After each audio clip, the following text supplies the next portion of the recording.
And it's funny he can get away with that because he just sounds like an old dementia-ridden man. Oh, sorry. Oh, son of a bitch. That's funny. What are we talking about? Man, I could have a whole soundboard just dedicated to this shit. Well, once he becomes president, I was actually going to put in a soundbite after my opening statement, where listener discretion is advised.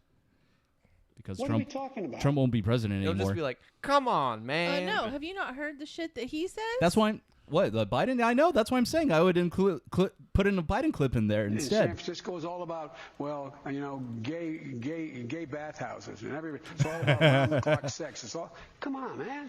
Come on, man. Come on, man. That's Come the on, clip man. you need to put in. It's like, "Come on, man." Come on, man. So much Lion, gold. dog face, pony soldier. What does that even mean? I don't know. So the only things that I want to talk about are the Magic of Our Hot returning and the Utah monolith. The magic of our hot No, returning? yeah, Magic of Our Hot. You know that he was that YouTuber who did the drive-in pranks in his car. Nope, don't know anything about that. Really? He was like had millions of viewers. He was on Ellen and he had a couple of different deals with the major networks, Does broadcast ring a bell. networks. Yeah. Maybe if I watch a video, maybe I'll... Well, Shelly knows who, because she watched the videos with us, Oh, come on, with man. me and Ainsley. Oh, he farted. This had better be the last one. Goddammit. I'm hoping so. Hey, that's why I went outside. Yeah, it'll follow you back in. I know. Yeah, poof out your pants a little bit. Get it all out. Get it all out. That's right. Oh, Matt even said, "God damn it." Goddammit. Goddammit. You need to take some clips from our old shows. That would be cool. Put it on the soundboard. He did. Remember, Dad goes, "I don't know if I'm okay with that." No. He does. Yeah. Pooping for pop cans. Mhm. Get on me. Good on me. We could record our song again. Doing Yes. the podcast. That was on the agenda. Doing the Wait, pod. you're getting nervous, man. Get nervous, man. Words matter a lot, and I got the point across. You're the only guys that didn't understand it. That is definitely something you should play when I'm doing my conspiracies. Words mean a lot. You guys are the only ones that can understand it. And since I don't have a bit to, I don't have the sushi news to play tonight, I'm just gonna not record on that track on the bounce back. You guys are ready? Alex, give me a check. Check. Okay, very nice. Check. Sushi. Yeah, dude, penis. you heard me earlier, so I don't know why we're checking me. Okay, because I'm looking at the levels on the. He's looking on at Logic Pro. levels. I'm gonna level you, okay? How? Man, that stuff tastes way better than your farts. I just want to tell you that. Well, 'cause anything would, I imagine. You know what really sounds good? A freaking Alex fart. McDonald's. Ew, Death Burger? Yes. Big Mac. Yes. Oh, hell no. Yeah, I don't agree with the burger, but you know what does sound good for McDonald's? What? I like their egg McMuffins. They're You know, good. I don't really like the artificial eggs. They don't have artificial eggs. They're a little artificial. No, They're they don't. real. I used to. I used cook to in the work there. kitchen. They have real eggs. They crack them and everything. They're really? Yeah. I don't like their cheese though. Stuff's gross. It's the same cheese they use everywhere else, man. And I still maintain the statement that cheese is gross. What cheese is gross? McDonald's American cheese. He's It's crazy. fucking American cheese. It's Kraft American cheese. I don't think it's crap. It's It is Kraft. Kraft. I used to work there. He used to work there. I never saw Kraft on the labels, though. Oh, it's Matt's Kraft. defending me. Do you remember the name of their distributor? No. McDonald's. Martin Brower. Or at least that's who it was at the franchise I worked They have at. their own warehouse now. Oh, do they? Mm-hmm. I think this would sound good. Pigs in blankets cheesecake. I know it sounds crazy. It's a bacon wrapped son of a bitch. Bacon wrap son of a bitch. I forgot my little mini smokies. Did we even That's what have you any? forgot. I had mini smokies. I don't remember if I brought them back from Mom's house or not. Oh. And I bought them for us to snack on. Yeah, because I don't remember seeing them in the fridge. Yeah. Okay, Well, it wasn't like we didn't have 10 tons of food to eat other than those Smokies anyway. I know it. I was like, if we eat any more meat from in here, we won't have meat for tomorrow. That's why Kim's ordering out. Oh, okay. Because that 22-pound turkey is almost gone. I didn't have any turkey. Well, I had a little bit. Well, we had what? 13 people that were eating. Yeah. So Yeah, what do we eat? 5 pounds apiece? I mean, what the hell? You gave half of it to the dog. No, I didn't give half of it to the dog. You gave a good portion. I gave of my portion. Are we already streaming? Yeah, we should be. Oh, Click on the tab. click on the tab. I'm just waiting for you guys to Yeah, we're already live and everything. reel it in. Yep. Oh, we are? Yeah, we are. Oh, shit. Sorry. Well, that's why we have the. This is probably chat going to be window. more entertaining than the real shows. Sitting here I know talking it. about. And anyone who joins us now gets a sneak preview of that. All right, here we go. 5, 4, 3, 2. Erect penis. Erect penis. Microphone. A condenser microphone. Shotgun microphone. The following audio program contains mature content, including offensive language. Listener discretion is advised. It's a catastrophe, nothing less. You're the one that knows about this. I don't know. Yeah, you were on the show. Thomas, why are you so offended with dead people? Never even heard of that bullshit. Well, if anybody was going to know, Matt would know. Good job. Matt knows everything. You're talking to the guy that remembers everything. Remember that Tommy Buttfuck? I don't feel okay with that. I really don't. RoboTuner's a loser. First and foremost, I am not fucking RoboTuner. Robo, fuck you. Matt would be so tender. Oh my Number God. One. That's the play for a stripper, to just go, oh yeah, I listen to all of them all the time. Why did the stripper turn to Matt So Thomas? where's the stripper from? Thomas, is that you, man? I thought it was genius, RoboTuner. You did a fantastic job. It is. I thought that I just wanted some money so I could buy some pop screen filters. You dress up well, Thomas, man. I didn't know you were into this. You little LARPer, you. Someone shoot me. I have to live with him. All these podcasts in my feed, but something's wrong. Not a single one I follow, they sing their own theme song. Now I have my own, and I really must say, please offer us advertisement so we can do this for pay. Back in 2015, just a desktop and 2 mics. We found it hard on social media to get any likes. Then we got new equipment and the world was much more fun. 3 years had gone by, now our studio is done. RoboTuner, master of debacle, sitting at the helm. Sushi keeping Matt in check, true ruler of this realm. Thunder K shocking both their asses into gear. Alex the intern. Why am I even here? We're glad that you have joined for this occurrence of our show. We can't think of lyrics for this part, so here we go. The song is almost over, starting at last. Broadcasting from the dungeon at Castle Fujiwa, it's RoboTuner's Insignificant Podcast.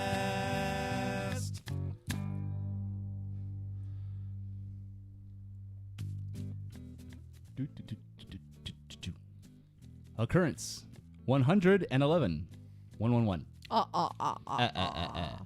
For Thursday,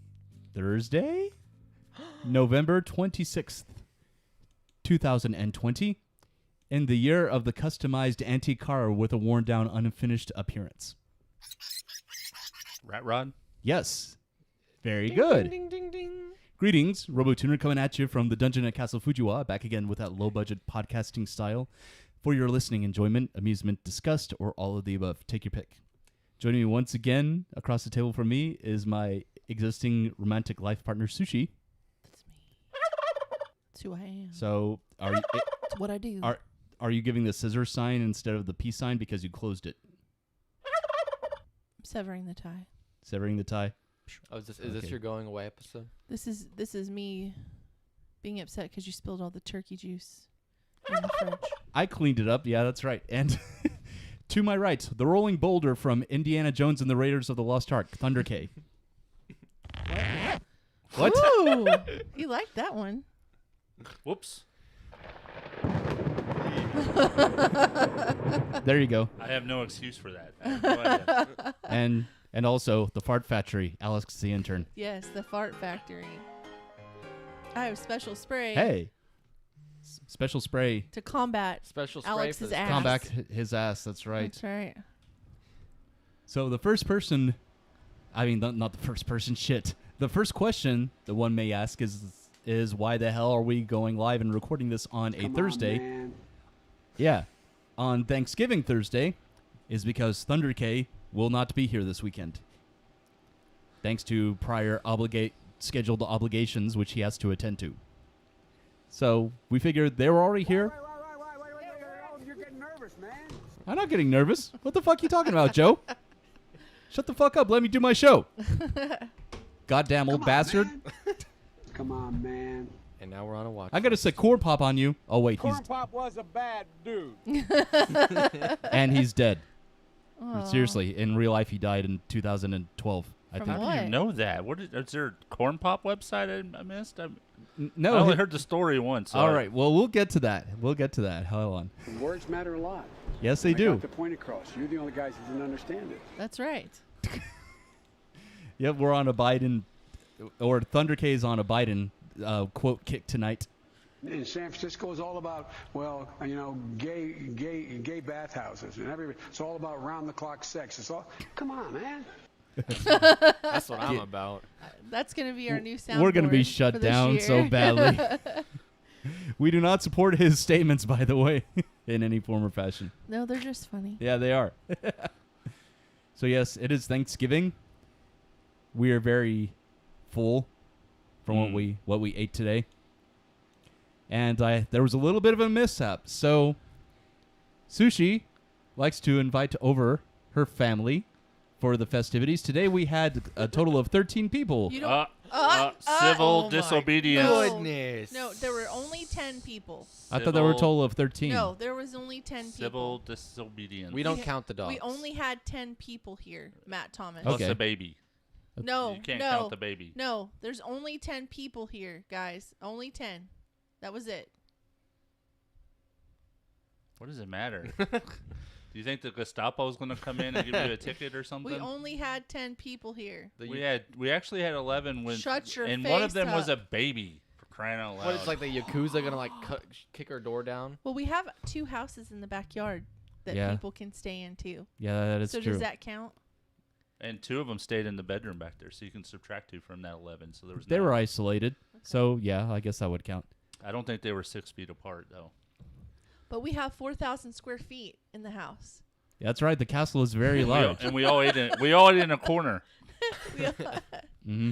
We spread our chairs out really far. Yes.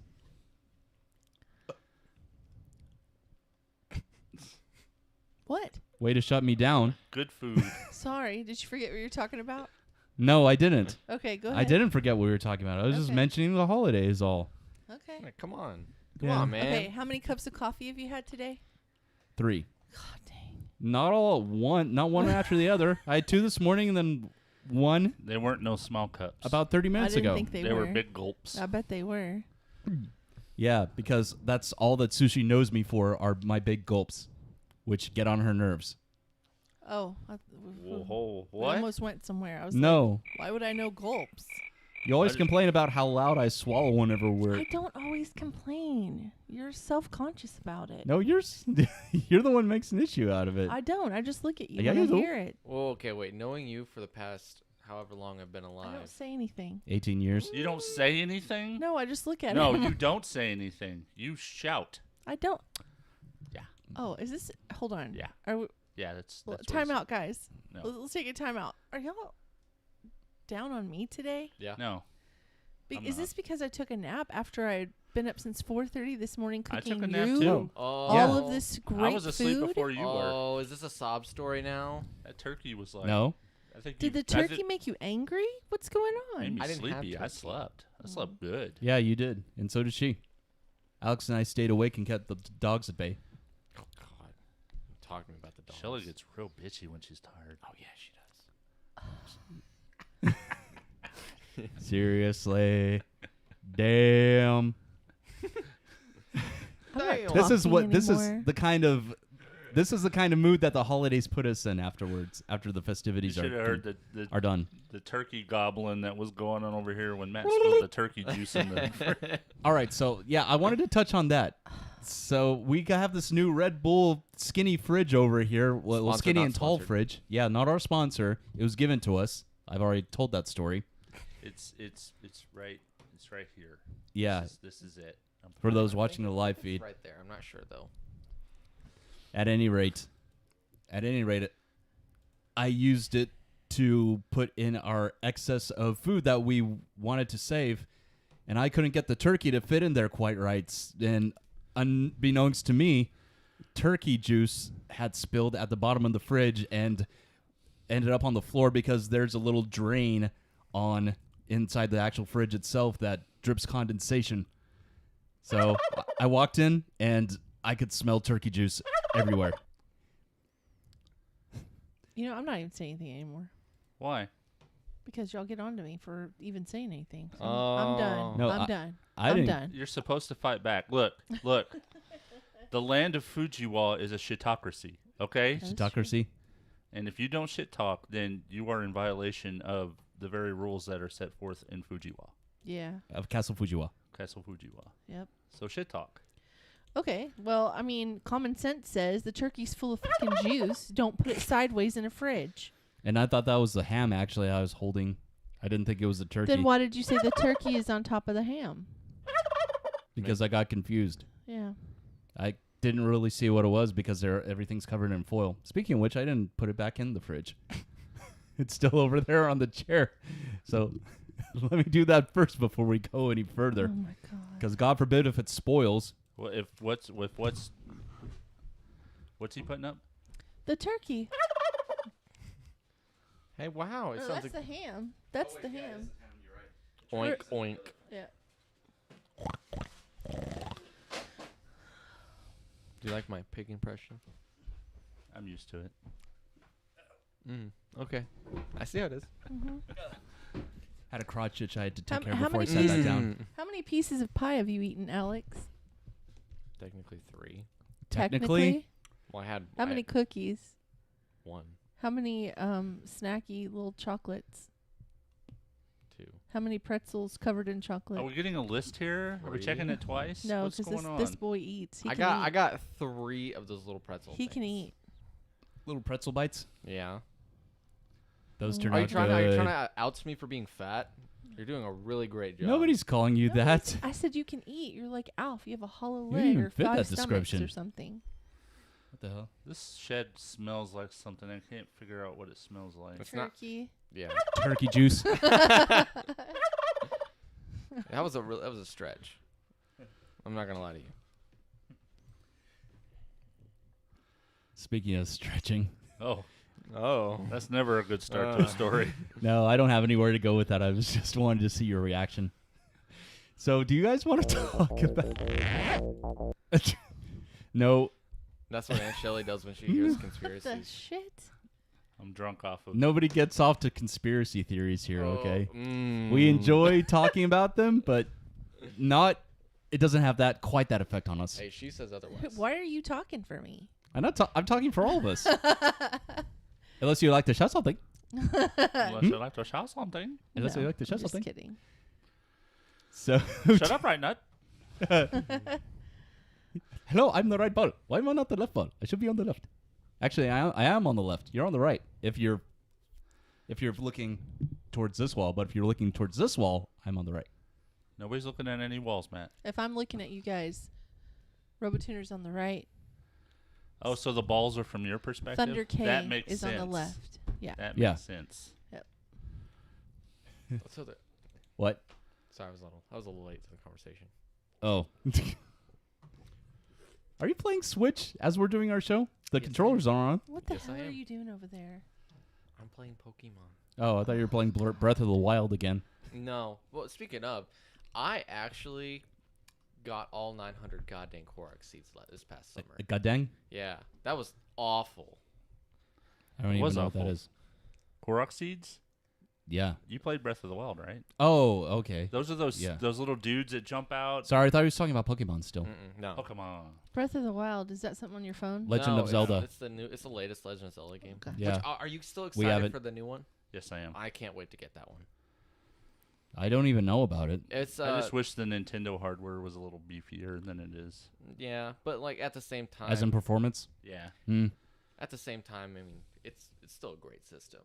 It is a great system. I'm not. For what it is, yeah. It's just it's hardware limited. Yeah, Oh, yeah. Nintendo seems to have found their niche in the modern day game industry. Yeah. And they've decided to hone in on that and not try to compete too heavily with the other two big ones. Why has not, honestly, they've gone to a smaller tablet-like console. Why do Yeah. you think they haven't gone to, like, a Nintendo phone? People Because would pay for that crap. It'd be like If people they- lining up at Apple's, If they made their own phones? Yeah. A Hmm. Nintendo phone with the Nintendo games on the phone? Hell yeah. Well, could you like attach? I don't know if they'd ever want to go that route, at least not in, Well, look at their not in games. this current climate. Look at their games, and even their Well, I mean, like even their model.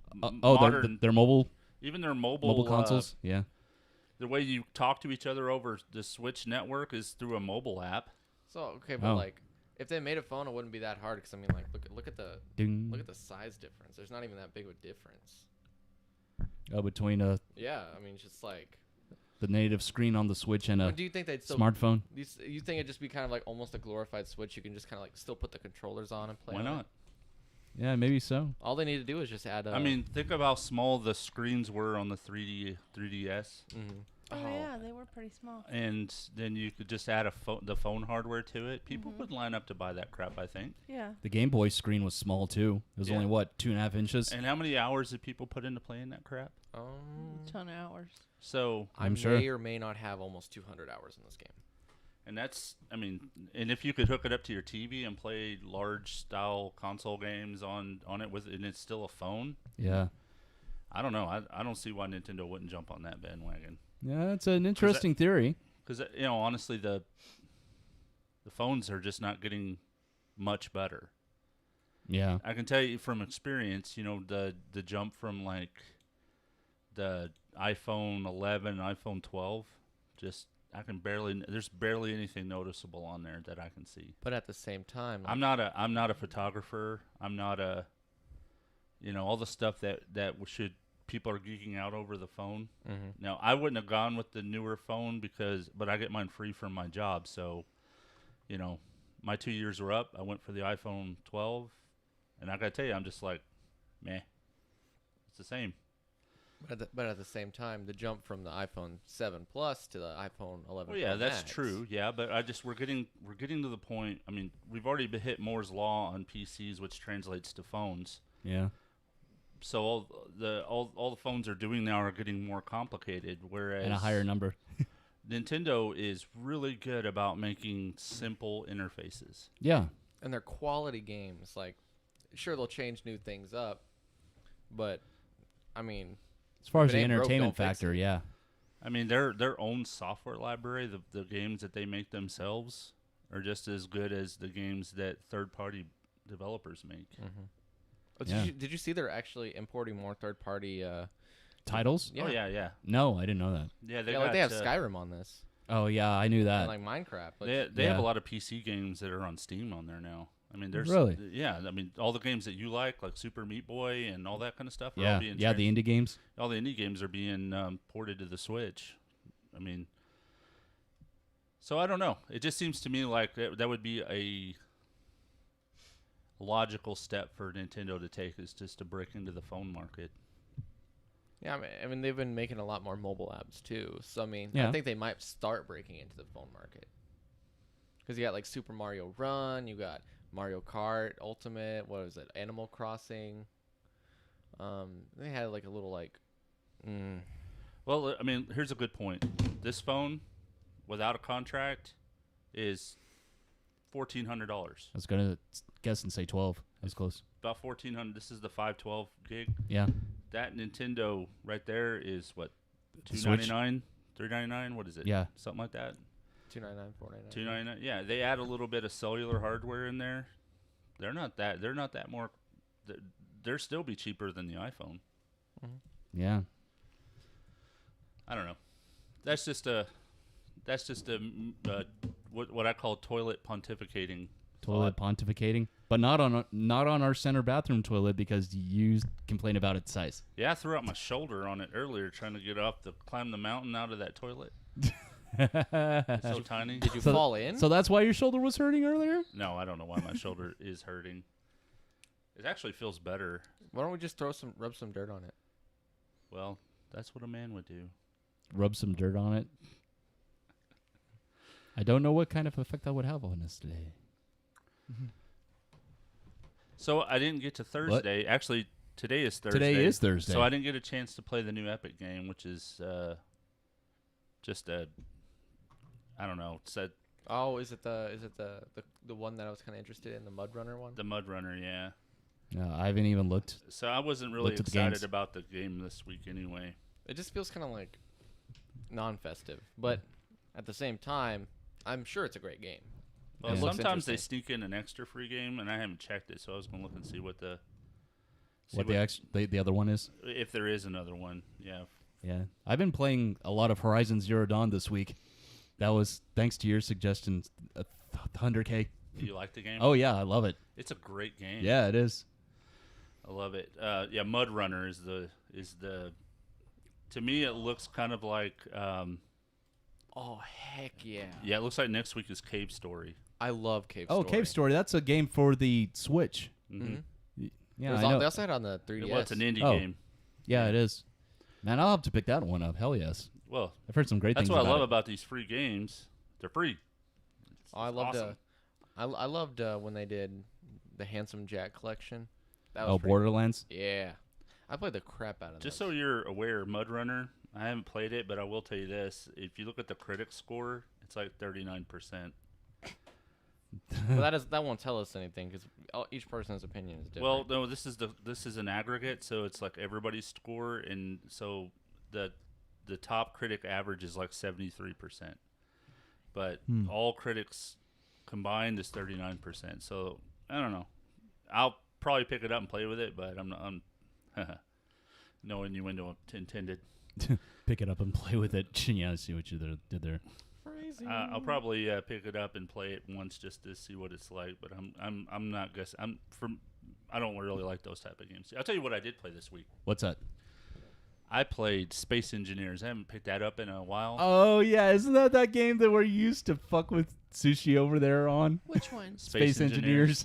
Yes, he'd kill me all the time in that. Excuse me. You act like you're all innocent over there. am. I would we would be building stuff, and she would just walk up, and you hear this boom. Boom, motherfucker. do you remember that one time when we were playing in their creative mode and we created just a big giant spaceship that was honestly just a block. It was just a big rectangle. It looked like something from the original Battlestar Galactica. Really? It was ship awful. that we Oh made. yeah, with all the windows. Yeah, all the windows. Yeah. It was just it was like It had a million huge kilotons. space. Huge. For those who don't know what Space Engineers is, it's basically Minecraft in space. It's pretty wicked. But it's a lot better. It has physics, and it has, well, I know Minecraft does, but it has like space physics. You have oxygen, you have gravity, you have air temperature, and you have to pay attention to all of them in survival mode. But in creative mode, you can do whatever the hell you want. So we made this huge Battlestar Galactica looking. And then we decided, you know what? Let's take it into the atmosphere and see if we can land it on a planet. And what happened? Were you able to land it on a planet? Oh, it landed. But there was a big crater in the earth. There was a crater that happened on the planet. Did we try to land in the ice field? I don't know where we landed. All I know is that it was going down fast, and there was nothing to slow it down. I remember we were in atmosphere, and as soon as it hit the ground, the bottom half of it just tore disintegrated. But we made a copy of it before we did that. So, jeez, the game is really fun to play, especially if you get a bunch of people by yourself. It's not as fun, but I like getting into survival mode by yourself because it kind of feels like that movie, The Martian. Oh yeah, where you could land. You start out in this little pod, and you land, and you can use the pod to disassemble it and create like a little shelter or whatever. Yeah. And then you have to go and mine all the materials you need to build up your base more. And the cool thing is they actually have coding in it. So like for instance, if you wanted to make a solar panel array, but you want it to always follow the sun, you can use in-game the in-game coding that they have. Oh, coding, not COATING. Okay. Yeah, coding. Coding. CODING. Yeah. Coding. Isn't it just in C#? No. Well, it's in Lua. I don't know if you know what Lua is, but I don't know. It's a Lua. I thought it was C plus.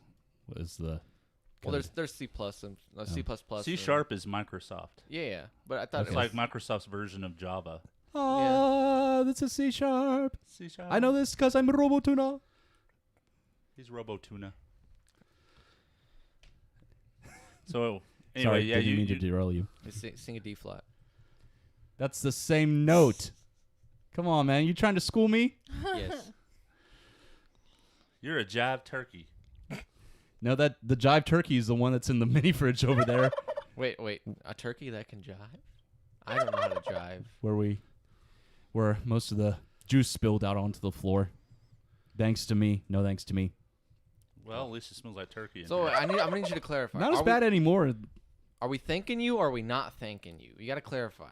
Well, considering it's Thanksgiving, you should be thanking me. We should be thanking you each just other. told me not to thank you. I'm really that's a confused segment here. we should do. It is Thanksgiving. What's that? Why don't we tell something that we're thankful for in the garbage fire that was 2020? That I still have my job. That we still have our house. That I can still have our health. gasoline. I'm thankful that my relationship with Matt is still going strong. Robotuna. No, you're Matt. My Shelley. relationship is with Matt. Yes. Not Robotuner. It's kind of like a package deal. It's weird. Well, she did say she said turkey. I heard it. It just sounded like Matt. Okay, Kenneth. All right, Thunder no, K. Seriously, I am. There's a lot of things to be thankful for, even though. Yeah, your turn. 2020 was a garbage fire, whatever. I can't talk, so we're just gonna get through it. So, like for instance, I have my job too. Still, I had to go on furlough, but it wasn't bad. And there's a lot of people who don't have a job right now. But I got to spend a lot of time with intern Alex. He's going to be going off to college next year. Oh, yeah, he is. And Crazy. so most of the year I got to spend chilling with him and working. And, when I was on furlough, I got to spend time with him. While he's supposed to be doing schoolwork, we were watching animes and having a good time. I recently took up walking. I know that's just you walk every day. What is this supposed to mean? No, I mean like exercise walking. Oh, that's what you meant.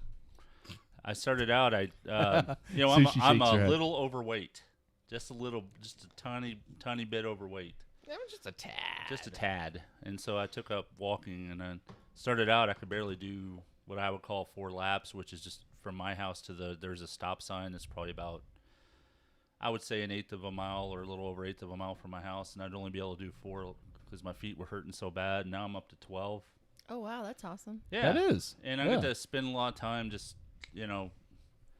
I had a vitamin D deficiency because of 2020 because I was in the house all the time and I wasn't getting any sun. So I've been spending some time out in the sun, so I'm thankful for that. And I'm thankful that I got to be home and got to take care of my granddaughter when Amber needs somebody, because if I was at work, I wouldn't be able to do that. Yeah. I mean, you could. No, I couldn't. You can't take a baby to a manufacturing plant. I'm sure sorry. you can. Or any business or any most jobs. Private business, yeah. Just answer the phone, crying baby on the phone. No, that's extremely hard. But and I'm thankful for my wife's continued healing. She's had several health problems this year. So I have a lot to be thankful for. And I know sometimes I get caught up on the minutia of life, the bad things. We all do. And so I think it's important just to reflect a little bit. Mm-hmm. There was a lot of good things that happened in this garbage fire that is 2020. But, being stuck at home is awful for a lot of people. But I'm pretty much a shut-in anyway, so the fact that I got to spend more time with my family and, with Sushi, I could spend more time talking to her, even though she's been ignoring me for the past couple of weeks. I have not. You have to. But that's all I'm thankful for. Your turn. And what about you, intern Alex? Well, I think I can't. Get closer to your mic, please. Oh, sorry. As you crack your knuckles. He's nervous. Ah. Yeah. I'm really thankful because at the start of my junior year, I made a pledge to myself that I was gonna make All-State, which has been an ongoing. In what subject though? Band, choir, choir, theater. Okay. Yeah, I had really pushed myself that I was gonna make All-State my junior year, and I had been practicing my patootie off the whole time. A patootie is an ass, by the way. Yes. Yes. We gathered and, that. So I probably couldn't have done it without the support of my family, so I'm really thankful for them. And I think it was really important for me to actually go in February, right before everything got shut down, because it was just a life-changing experience for me. I'm thankful for my niece. Mm-hmm. That was he's a good hunkle. Yes, I'm a hunkle. I'm really bad at these kind of things. Like I can think them all in my head, but I'm really thankful that I have just such a loving family who supports me and cares about me. Yeah, that's always a good thing to have. I'm glad I can go to school. And we're thankful for Aunt Shelley and her ability to cook to make us fatter. She wasn't the only one that cooked. Oh yeah, that's right. Matt cooked. Thanks, Matt. You're gonna be the reason What that did I go Matt to cook? the ambrosia. No. Not the ambrosia, the pineapple fluff. Pineapple fluff. pineapple fluff. Yeah, ambrosia is usually my signature dish every Thanksgiving, but this year, Sushi had a new suggestion for me, and that's what I made: pineapple fluff. Yeah, I don't really like it either. Is that I liked crazy? it. It just had a bitter flavor in it. Well, that's because you added I didn't think it was bitter. pineapples to I thought it was sweet. What? That's because you added pineapple to it. That's what it's supposed to be. Yeah, I know. so it's called pineapple fluff. Okay. Okay, you're saying it had a bitter flavor when It's not anything he did to it. I know, I'm The just- recipe just was kind of weird. Well, yeah, just because pineapple. It wasn't bad. No, it wasn't bad. And, if, All right. and I won't have my feelings hurt if you want me to make ambrosia salad for my other for Thanksgivings going forward. If you didn't like it. I love So- your ambrosia salad. Okay. I do. It's my favorite. Yeah. Now, I do have a couple of things I wanted to get to before we move forward with. But just so everybody knows, I'm not thankful for anything. Yeah, let her do her thing. Okay, I thought didn't get to do I thought it. that's why you were pointing at her, because you wanted her to start her bit. No, okay. I'm pointing at her because it's her turn. Sorry, I thought you had already And gone. I thought you'd change the subject so she can get out. No. Yes. Oh, so I can get out of what I'm thankful for? Because you said you were thankful for your relationship with me, and then you didn't. Then you didn't So say I'm not anything thankful else. for anything else? I didn't know what else you wanted to say. Go ahead. Go ahead, Sushi. I'm thankful for my mother, even though we don't get along most of the time. I love her with all my heart, and I miss her a lot. She lives in Houston. I don't get to see her very often. With the exception of the last couple months. Yeah, I've seen her a lot more lately than I had in the last couple of years, so it's been kind of nice. I'm definitely thankful for my brother. He always lifts my spirits when I'm down. So when I have too many carbs and I call him on the phone, he's always got something funny to say. He always has something funny to say. Hi, Kenneth. Oh, you've had too many carbs again now, Shelly, haven't you? I'm in a carb coma. Oh, Kenneth, I'm so down right now. It's 2 o'clock. It's 2 I o'clock. just ate a bunch of bread. And I'm regretting it. Yeah. So anytime I call Kenneth, he's always on par to make fun of me and get my spirits back up. So, when he comes over and he's kind of blah like he was last Sunday, I was like, oh. We were all blah I last know. Sunday. I didn't get my Kenneth fix like I wanted, Yeah, but I don't he really had coffee today, so then he started getting on me and it was great. I tell you, last week, and I don't want to get into this too much because I know our viewers don't really care to hear this kind of stuff, but I cleaned the house all day Saturday, and I was pretty tired. Yeah. Yeah. We did too. I'm grateful for Alex because he is like, I love talking to him about things. I like hanging out with him. He's always been my buddy. Like on Friday nights when his mom and dad would go out, we'd sit on the phone and we'd talk for hours Or and on play Discord. video games with each other. And I try to be dad and make fun of her, but I Yeah. end up hurting her feelings a little bit too much. He doesn't have boundaries and I do, so but I'm thankful for Kim.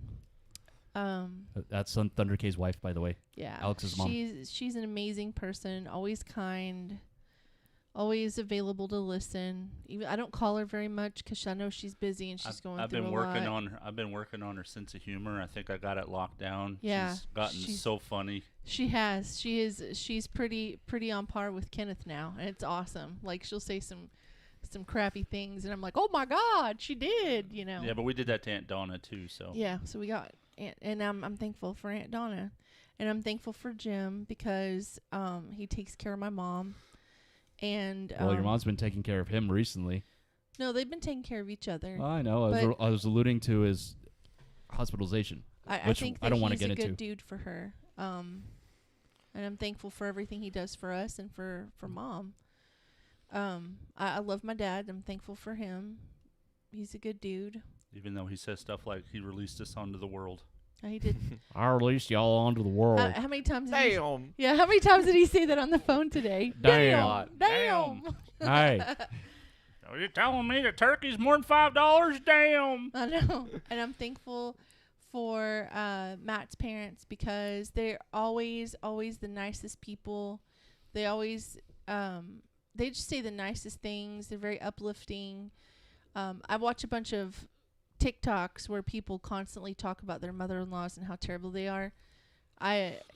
Matt's mother is like the polar opposite of a terrible mother-in-law. She's a beautiful person. Well, I think we both had luck with our mother-in-law. My mother-in-law passed away, but she was an amazing. She was an amazing lady. Yeah, she was really sweet. I didn't know her that well, but I thought she was though. And I'm very thankful for Ainsley and Markham. They're really unique people. Ainsley's my daughter. Markham's her son.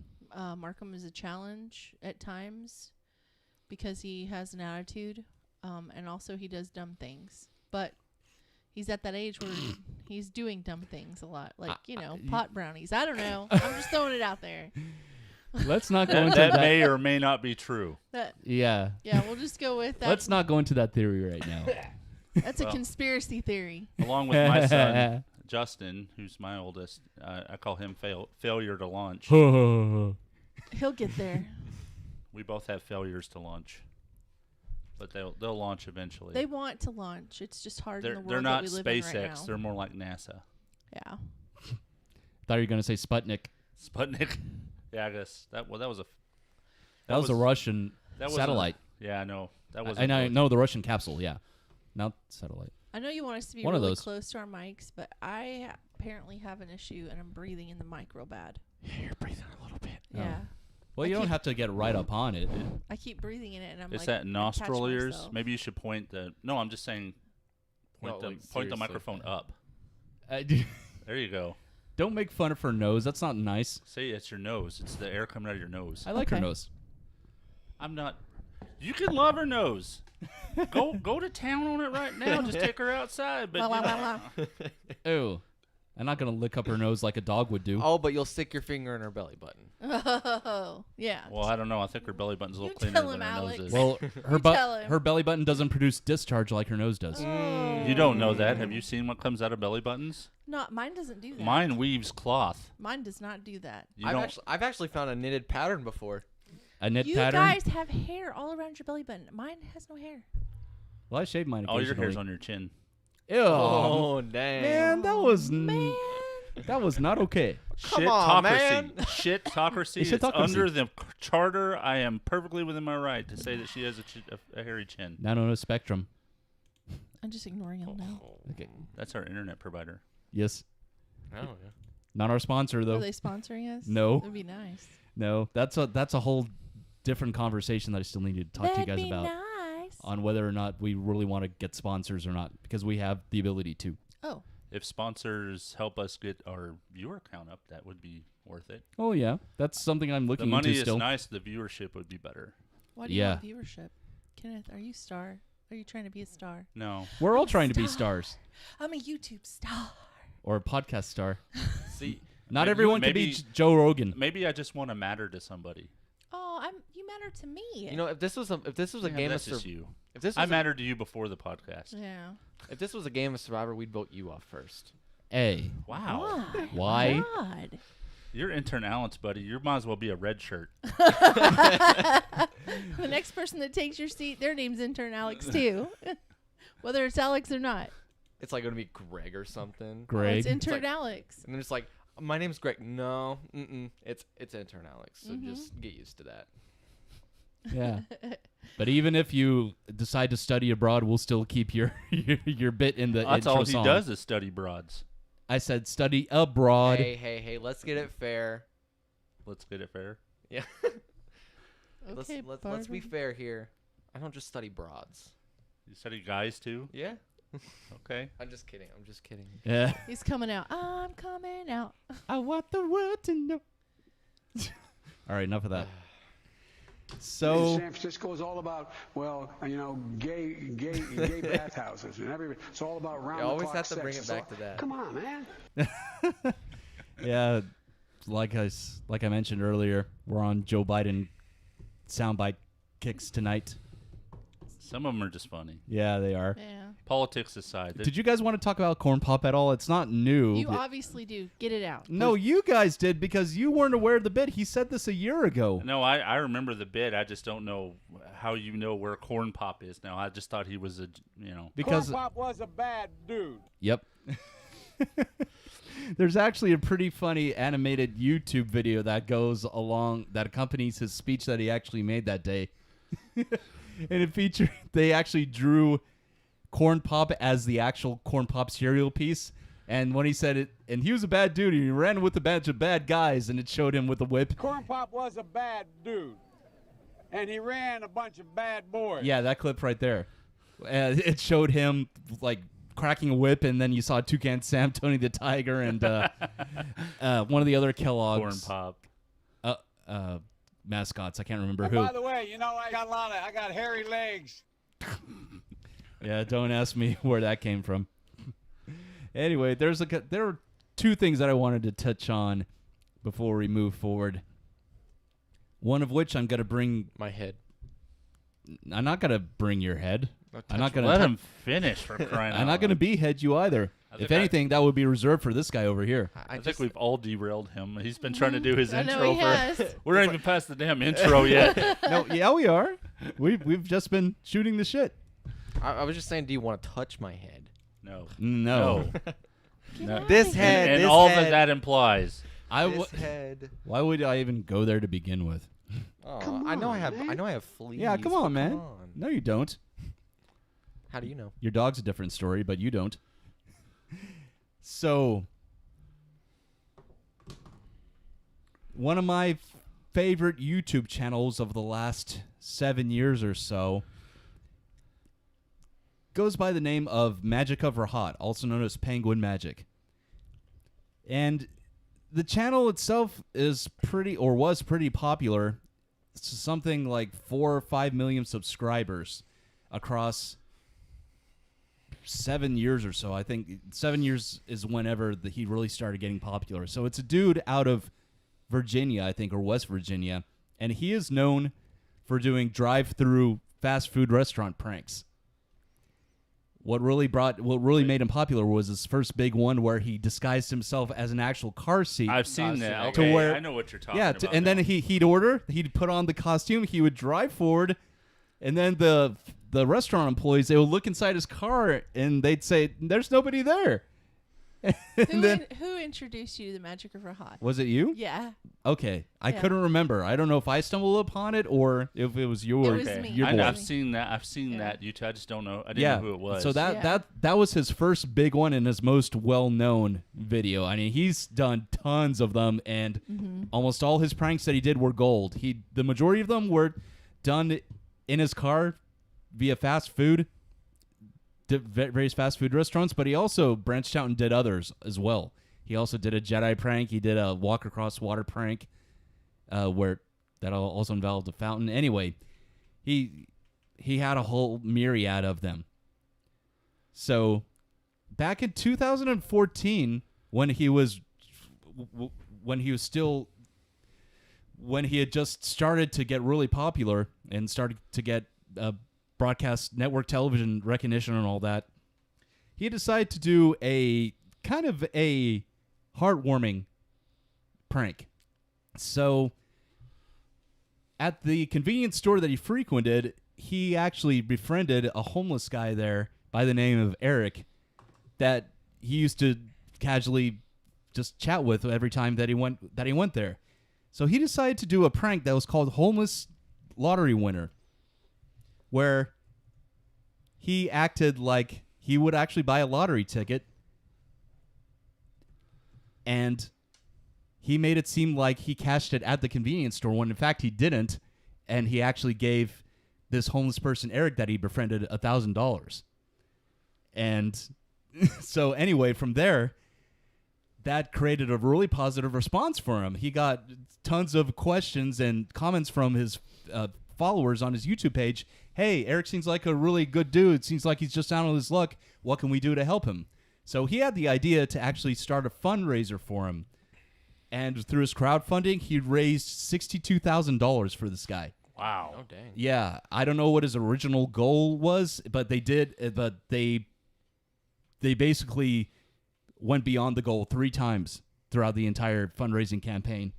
So with his winnings, and not the winnings, but with the money earned from the crowdfunding after taxes, it actually ended up to be like a little over $40,000. So with that money, they bought him new wardrobe. Let me back up some. Eric the homeless guy, whenever he got his original $1,000 from the original prank, quote unquote, he used himself to check into a hotel, and he ended up getting a job at 7-Eleven as a clerk. And whenever Rahat, the Magic of Rahat guy, actually told him that he actually the day that he surprised him, he actually went by his hotel room and he said, "Hey, let me take you out to lunch, but I got to stop at my house first." So they went over to his quote-unquote house, and he actually revealed to him the project and the fundraiser and how much money had been raised for him. And he told him right there, he said, "This isn't my house. I've rented this house for you for a year." And it was completely furnished with everything that you would need as far as necessities. Wow. So at that point, at the end of that video, he also explained in the chart like how much of the money goes to what as far as how much he spent, and he said that he would monitor the account to make sure that he wouldn't blow through it, right? Yeah. So it seems like a logical thing to do, if you really want to help somebody out. So after that video, nobody really knew what he was up to, but Rahat kept making his prank videos. And a lot of his fans were asking, what happened to Eric the homeless guy that you helped out?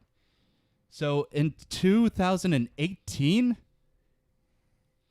a video surfaces from another YouTuber, not nearly as well known as Magic of Rahat, posts a video interviewing Eric, the homeless guy that he helped out, saying that Rahat screwed him. He didn't let him have access to his money. He had to be forced to be moved out of his house, basically slandering him left and right. And it was only him that this person interviewed. He didn't interview Rahat at all. So at that point, basically Rahat was bombarded from the court of public opinion and the internet left and right, basically canceling him out. So he quit his channel. He just dropped it at that point. So and just on a more personal level, Rahat was very depressed after all of this, and on top of that, he is such a nice guy. He is. In real life, he's just like the nicest guy. Anytime he had pranks and things like that, he always gave money out to people on the streets. He was always doing nice things. Yeah. And so he took this inside of him, and man, he was hurting. He was hurting really bad when all of this was going on. Mm-hmm. Go ahead. It almost drove him to suicide. But so last week he posted the first video he'd done on his YouTube channel for 2 years. It was 50 minutes, 50, and he told his complete side of the story. And on top of that, he provided all the receipts that he had from the project, the tax form, and the checks that he had wrote out to Eric the homeless guy that he originally helped out. Yeah, because Eric was saying that he didn't give him all the money and all this other kind of stuff. When it turns out there wasn't as much. There was $66,000. Well, that was before taxes. After taxes is 41. Yeah, so $41,000. He rented him a house for a whole year. Out of pocket or out of that money? Out of that money. And yeah. on top of that, let me just tell you, Eric didn't like that and moved back to the motel he came from. Yeah, he was complaining that there was a water pressure issue, which really wasn't even that bad, according to Rahat. But it's his own house. Why would I don't understand that? Yeah, and then on top of that, he lost his job. And he lost his job because he just didn't show up for work the first day. And another thing is that he kept asking Rahat for money, and he would take that money and go on limo rides. Like, he's not trying to fix himself. He was just using it as temporary money. Like, okay, I got money, I can go on and he would take his friends out for limo rides. These friends that he brought into his life stopped talking to him when he ran out of money. Yeah, because at one point, Eric was actually getting very aggressive and belligerent with Rahat as far as any time he asked him for money from his what was raised for him. So Rahat had to block his number several times. He would call him from different numbers. And then at one point, Rahat answered the phone, and he was being nice to Eric, and Eric apologized for the way he behaved, but don't think for a second that he didn't ask for money in that call. Yeah, he turned right around and did that. And asked for money, and Rahat's like, I don't have any more money. And then that turned into what it happened in that interview. And some shitty YouTuber to get a leg up interviewed the guy without doing the proper journalism and going to both sides and hearing both sides of the story. Exactly. So the reason why, it actually ended a couple months afterwards when basically Eric said Eric said in so many words that he threatened him physically. Mm-hmm. So Rahat just wrote him the check for I think $22,000, which was what was remaining from the fundraising project. Wrote him a final check and it was done with him. Yeah. And then that's whenever he called him a couple months later and said, hey, "I'm not doing well, man. I don't have any more money and treat you bad. But do you have any I can borrow?" Oh, he didn't say borrow. He goes, "Do you have any more money?" Do you have any more? Yeah. Yeah. And then he's like, "No, I'm sorry." And that's when all those bad interviews started coming out. Yeah, which was about 3.5 years later. Yeah. So anyway, Rahat is actually suing the guy that did that posted the video because it was slander. Yeah, and it cost him his career. Yeah. No good deed goes unpunished, now, right? one of the things Rahat had said that made a lot of sense to me is he was having fun making these videos, but he started getting into the whole branding thing. So he was obligated to do 3 videos a month or 3 a week or something 3 like a that? month, yeah. And it was getting to the point where he's getting stressed out and burnt out, and it was because you have to keep coming up with new ideas. Exactly. And I mean, if this was our only job, the quality of this show would be so much better. But we're all 3 busy people. I'm an IT manager. You're I'm an IT analyst. Yeah. Yeah, you're an IT analyst, business analyst, and you're a business. What are you, an analyst? Some type of analyst, right? No. Well, right now you're not, but I was more like an onboarding specialist where I would bring people into software. Okay, so in other words, we're not 40-hour a week people. We're generally more than that. Yeah. And so I could imagine, and we have a hard time coming up with. Well, I mean, we come up with what's going on in our lives, so we just we have decent shows, but we don't have like the kind of shows that he has to put on. You know. Oh yeah.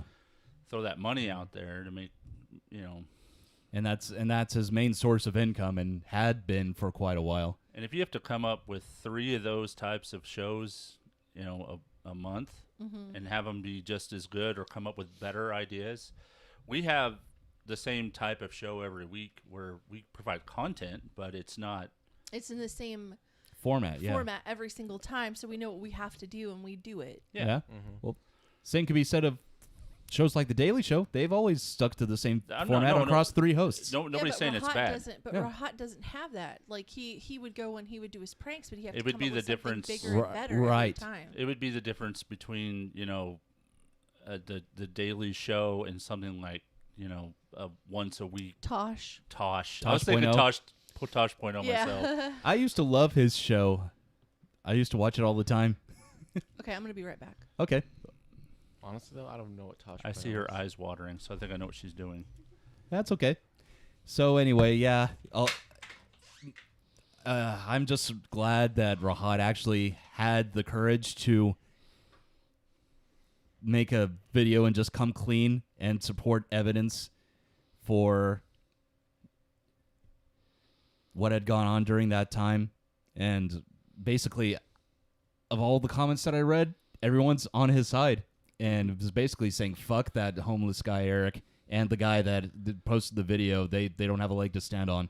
I think everybody's getting kind of tired of the cancel culture, too. Yeah. Especially after what happened to, like, Johnny Depp and Amber oh, Heard. yeah, that whole ordeal. Yeah. Did you hear that the judge that's overseeing that case, he actually there was a new bit of evidence that was brought in from an outside, that one of her closer friends.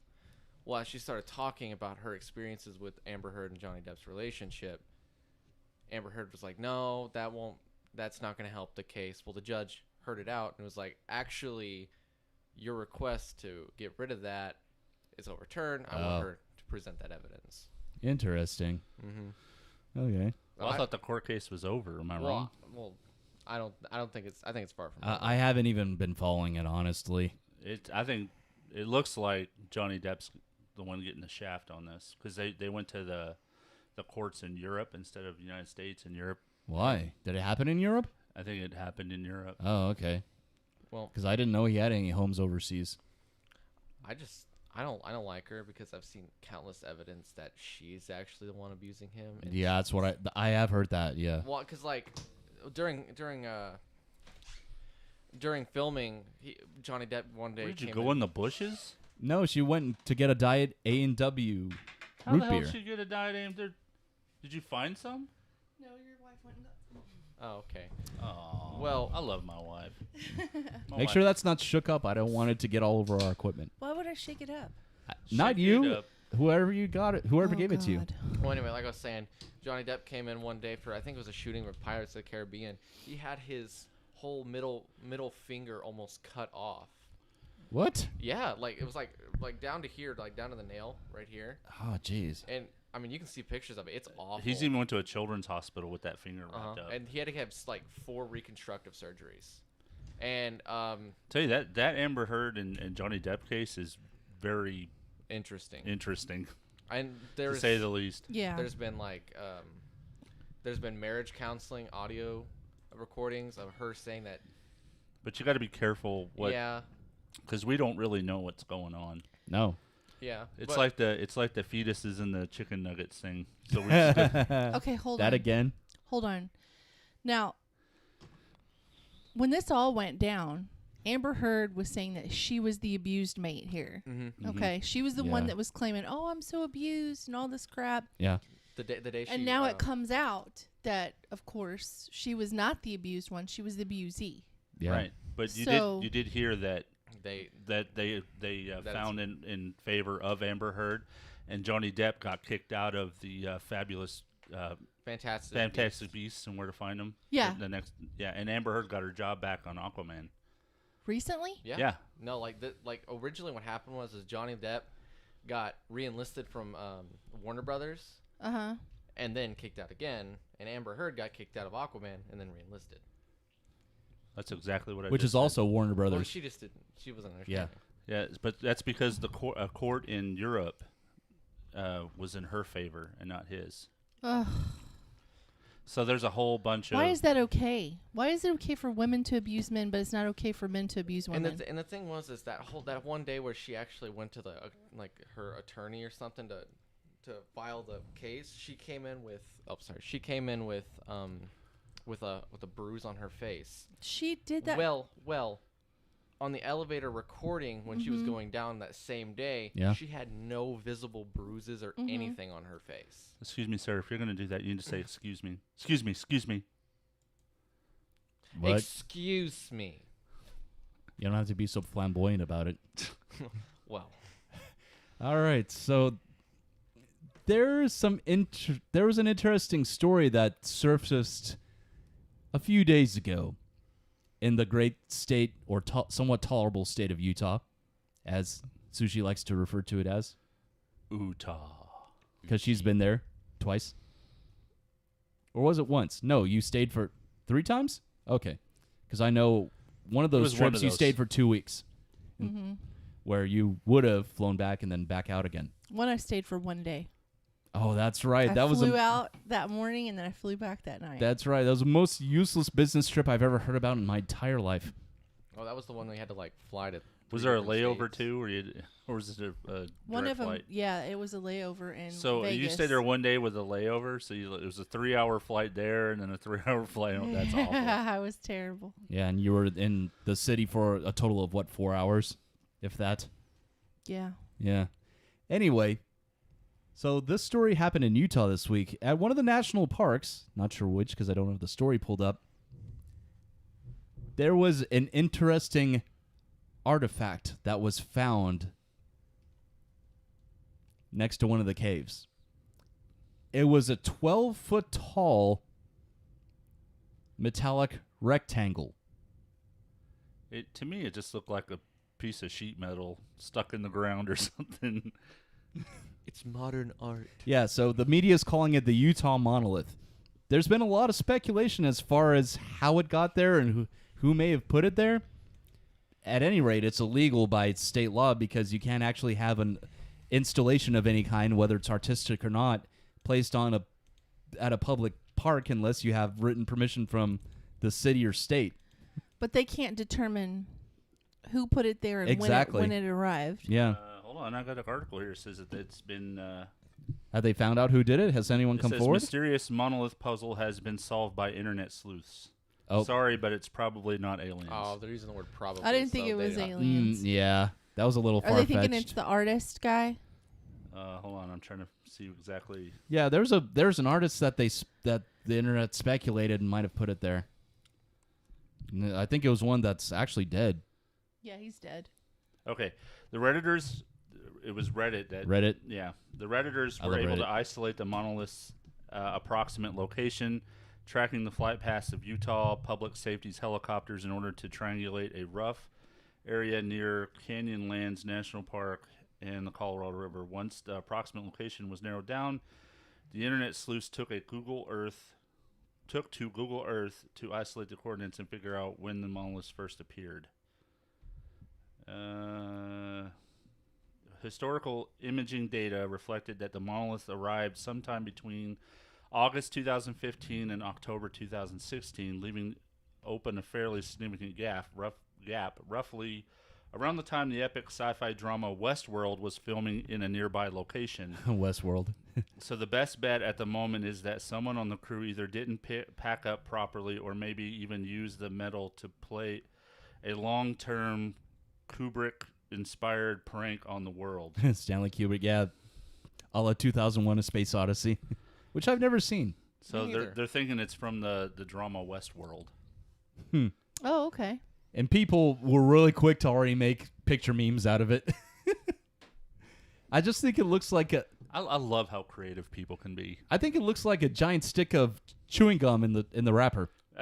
That's the first thing I thought of. When I saw the picture of it, I was like, well, somebody put a large piece of sheet metal in the middle of Utah, and now they think the spaghetti god put it there. I saw another one where they put they made it seem like it was one of those stand-up signs that you see at airport terminals for boarding, like 1 through 20 this way and then 21 through 40 this way.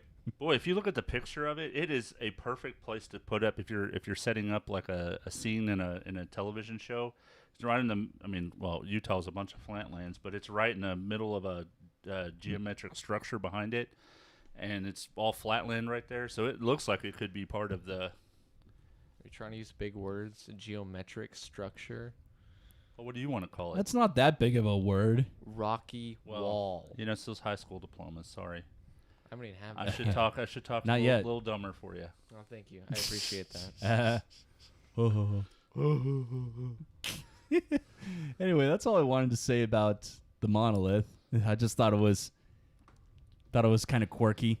I didn't know it was a really big deal. I saw it on iFunny the other day where there was a bunch of memes around it, and I thought, oh, yeah, somebody found some chunk of metal somewhere. It took me back to Joe Dirt where they found the. I was thinking about that when they found the nuclear bomb in the middle of the desert. I've actually never seen that movie. Oh my God, you've never seen Joe Dirt? I've heard it's like a stupider version of Forrest Gump. Oh no, Joe Dirt's not anything like that. Kinda. I mean, that's not an inaccurate statement. I guess. But it's funny if you. We have it on DVD. I didn't mean the they'll have the the character, shrink wrap but on it. No, it does not have shrink wrap on it. It's actually pretty funny, and if you watch it, you'll come up with a whole bunch of words that you'll just throw in there. Like, oh yeah. Like what? Oh, Joe Dirt. Okay, there was. It's an old movie, so. I got the poop on me. There's one, and where he eats the French fries on top of a solid chunk of shit. It fell off an airplane. He thought it was an asteroid or a meteor. Actually, it got towed away 2 years ago. There's one. Hold on. What did? And at that moment, I thought I might just lie there and never get up. I would just sit there and rot there. But then I looked up and saw the moon and got this weird feeling that Brandy was looking up at the same moon. These are supposed to be catchphrases, funny Joe Dirt sayings. Well, just watch the movie. There's a ton of them. Yeah, I got the poo on me. I got the poo on me. If I told you that you had a beautiful body, would you hold it against me? Oh, that's old. That one's a good one. I'm a rocker through and through. Here's a list of my favorite bands: AC/DC, Van Halen, not Van Hagar, Skinner, and Def Leppard. Keep on keeping on. You're my sister. You're my sister. Life's a garden. Dig it. Luckily, my neck broke my fall. You like seeing homos naked. My name is Joe Dirty. And it's with an E. I added Dirte. I added an E to the end because it sounds cool. Dirte. Now this ain't no flapjack, so I'm gonna be real careful. I won't look. Oh, come on, man. You got no lady fingers, fuzz buttles, snicker bombs, church burners, finger blasters, gut busters, zippity doo dahs, or crap flappers? Yeah. It is a funny movie. Yeah. You gotta I haven't seen Joe Dirt 2, but Joe Dirt 1 was hilarious. David Spade cracks me up. He always has. Do you know who's in it? The more cowbell guy. Can't remember his name. Will Ferrell? No. You know what this needs? Oh, you mean Christopher Walken? Yeah. Christopher Walken's in there. Oh, is he? Yeah, it's funny. It's all funny. When bad pets go bad, dang. Yeah. You like to see homos naked? Guys like to see homos naked. That doesn't help me. Yeah. What? Oh, man. On my way to make it. On my way to make it. Okay, you like to see homos naked. All right, so I think it's time to go on to what? You're going to say something? I was going to say this last one because this one looked pretty funny. Okay. The last Joe Dirt quote. You're going to stand there owning a fireworks stand and tell me you don't have no whistling bungle holes, no spleen splitters, whisker biscuits, honky lighters, Husker do's, Husker don'ts, cherry bombs, Nipsey daisies, with or without the scooter stick, or one single whistling kitty chaser? Wow, that's an elaborate list. If I ever heard one. What the hell are all these things? What just happened? What do you mean what just happened? I just lost my headphones. What? Ah, dang it. Hang on. No budget podcast. Well, it's weird. I lost my mic. No, your mic's still on. Hello. But he can't hear himself. I could hear Shelly. Can you hear me? Oh, now I can. Okay. Hello, I'm back. I don't know what just happened. It was like right in the middle when Shelly was laughing. It just all went bloop. Bloop. My That's laugh. weird. It was Shelly's laugh. It was my laugh. All right, so once again, let's go to Sushi News. Throwing it back Sushi News to 1981. Boom, boom, boom, boom.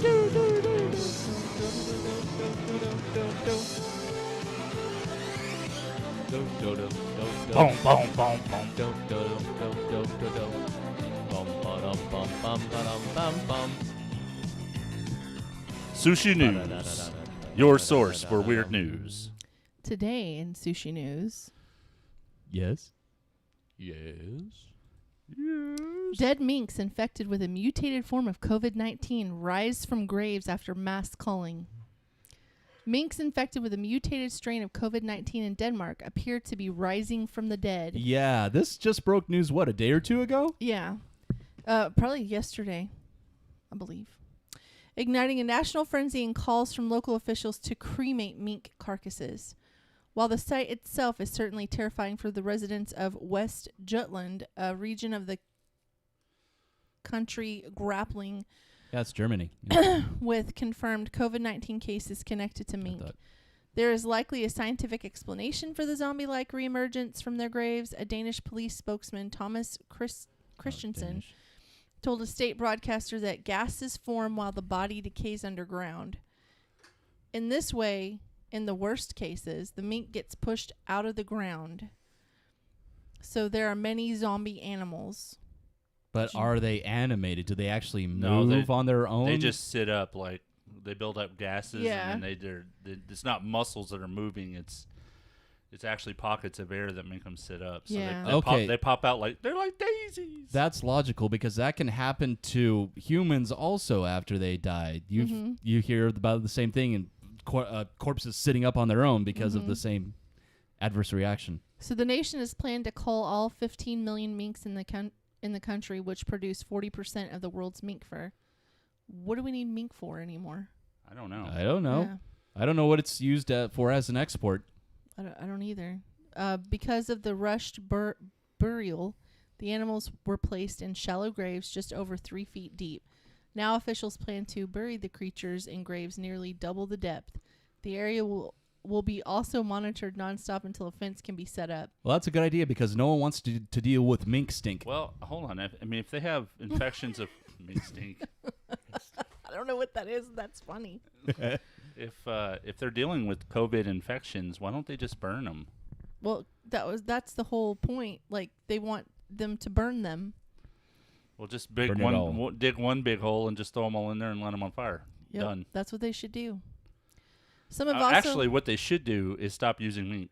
Period. Yeah, or that's Yeah. true. just have a barbecue. I'm not a PETA guy. But I'm with you. I don't know why. I can understand leather, but even nowadays they have pleather that's Yeah. nearly as good. Or cleather, as the Europeans call it. Just use cotton. Cotton's warmer than anything out there. Mm-hmm. The touch, the feel of cotton. But some have also been concerned about the grave's proximity to rivers and other water sources which may contaminate water supplies in the region. At least 2 mayors have suggested burning all the mink corpses in order to prevent further concerns. Or just stop using mink. I'm good with that. Yeah, stop using mink. We don't. But that need doesn't it. really stop the COVID problem. If they have COVID, they're dying of COVID, right? Yeah, but it's a different yeah. strain of COVID. It's not the original strain. True, but it's still COVID. Yeah. And so, yeah, I think burning them, even if they still have the fur on them, is probably more healthy for the herd Yeah. as a whole. And Denmark has reported more than 74,000 COVID-19 cases and 800 deaths. I wish our numbers were that low.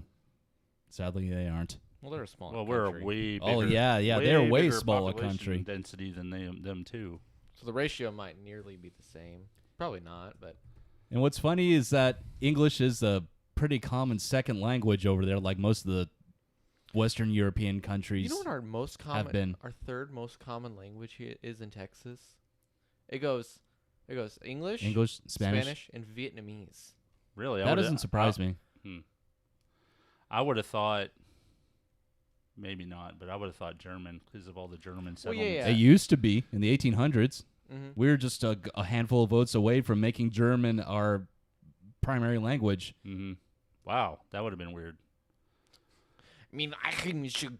Yeah, and in fact, it was taught in several schools What in the common cities where start off as German settlements until you- World War II. Can you imagine if we were still speaking German around World War II? Oh my God. We would have been cold. Maybe we ought to change our mind there, guys. East, kind of east. We're not those Germans. Right.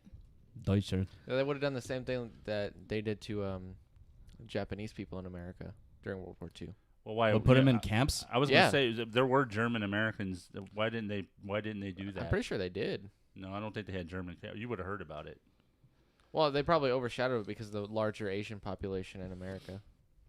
Who knows, man? That's craziness. That is. I mean, I can understand it, but it's still really inhumane to do that. I would like to think that if I was alive back then, I would be against it. I would like to think that, But too. I have the gift of foresight, or hindsight. No. Hindsight, Which is why you wear glasses, so you only have 2 sight now. Yeah, I'm foresight in this. Come on, guys! I don't have 20/20 vision here. Is that a joke? About Nobody the did. Yeah. If anyone did, then they would be able to predict the coronavirus Are you becoming trying a to global take pandemic. his place with the crickets? I think you're trying to take his place with crickets. Yeah. Yeah, he hasn't played them once. Well, he's playing them There now. you go. Okay, where's the zipper? If I had 20/20 vision, all I would see is a dumpster fire everywhere I go. They're actually Christmas ornaments Well, I of mean, that. I can make that happen in our backyard. There's no dumpsters in the backyard. I can make one happen. No, you What, are won't. you going to take a dump and light it on fire? Ew. Well, We're gonna I'd do have to light stir? myself on fire because I'm the dumpster at that Oh Yeah. my god. You're actually ahead of me as far as Wow, cricket that's count. Hey, I might For win. once. I might win the stump the cricket count. You know, There's no award. There's no for- such thing as that. Well, you gotta your stump your the reward robots. is the crickets. Okay, that's All right, what else do you have, Sushi? Okay, so German restaurant just for that you no longer get crickets. protest pandemic lockdowns with stuffed pandas. What? That's What right. significance does that have? The owner of a Frankfurt restaurant is staging a protest against the coronavirus lockdown in Germany by filling his tables with hundreds of stuffed toy pandas in a play on the word pandemic. Oh, for social distancing. I see. Pandemic. And They're using, Pandas. Robo-tuner. Wah. so I guess panda's the same in German as far as a word as it is in English. A panda is a panda. Yeah. It doesn't change what it is. Well, I know, but you know how different languages have different words for different things. I'm like, okay. Oh. He's trying to get his title back. You got one more. You get caught up. I gotta go to Google Translate and make sure that I'm not bullshitting Oh here. my god. Panda. Okay. Yeah, it's panda in German. Is it it's the same, yeah. Is it panda in Japanese? Yes, it is. Is it panda in Chinese? Let me see. Well, its origin is China, so I would think so. Let's see. Let's see. Where's Chinese? Simplified or traditional? Mandarin. Okay. Well, it doesn't. No, it's Zhongmao Zhongmao. in simplified. In traditional, also is Zhongmao. It's panda. Okay. So there you go. Okay, so it does change. Shishi. What about in Italian? Italiano. Let me see. A panda. It's a panda. Yep. Panda. Yeah. Okay. What about Nepalese?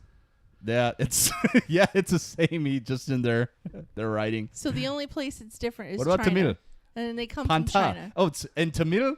It's Panta, which is one of the Indian dialects. Panta? Panta. With a yeah. T, not with a T. D? With Do a they T make 'em- sound, yes. Do they make them into sodas over there? Oh I don't my know. god, like Fanta? Oh wow.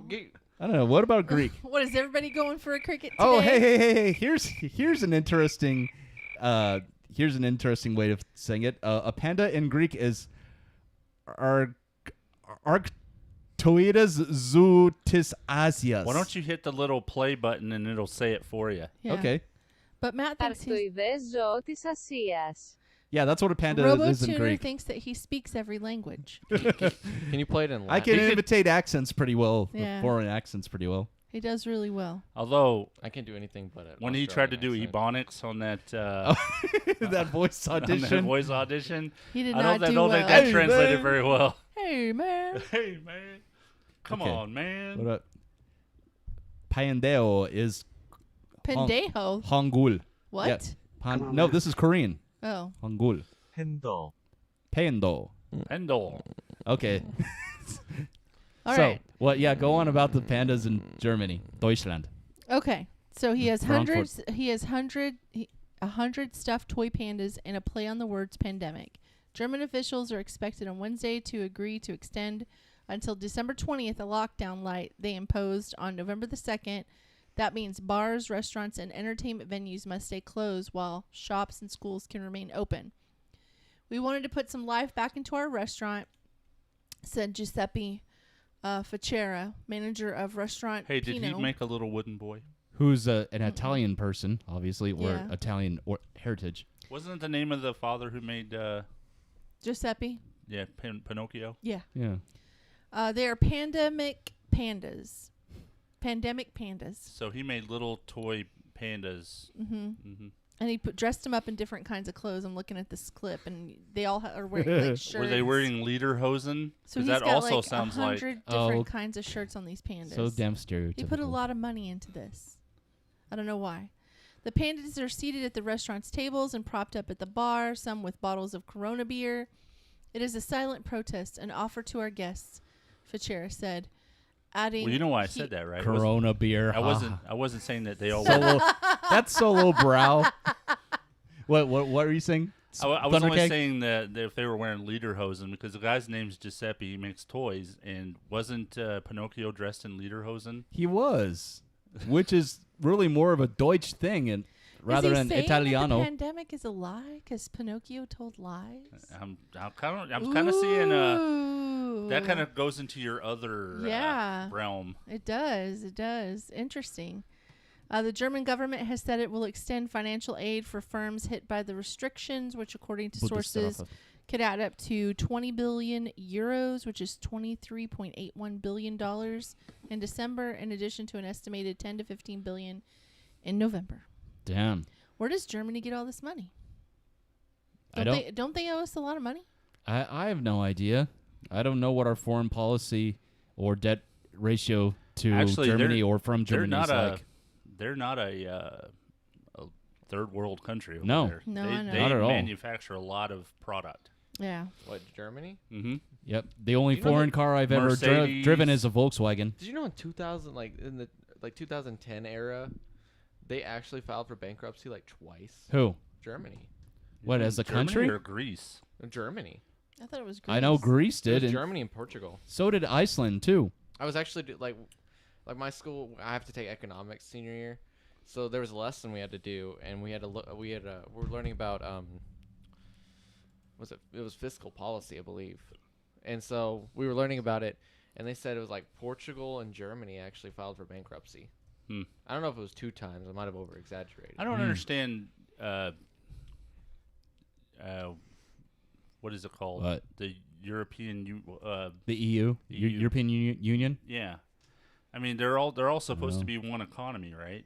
But then the countries act like separate economies. I don't know much about it. Yeah, most of Europe is on the euro now, but there's a few countries that still have their own original currency or currency.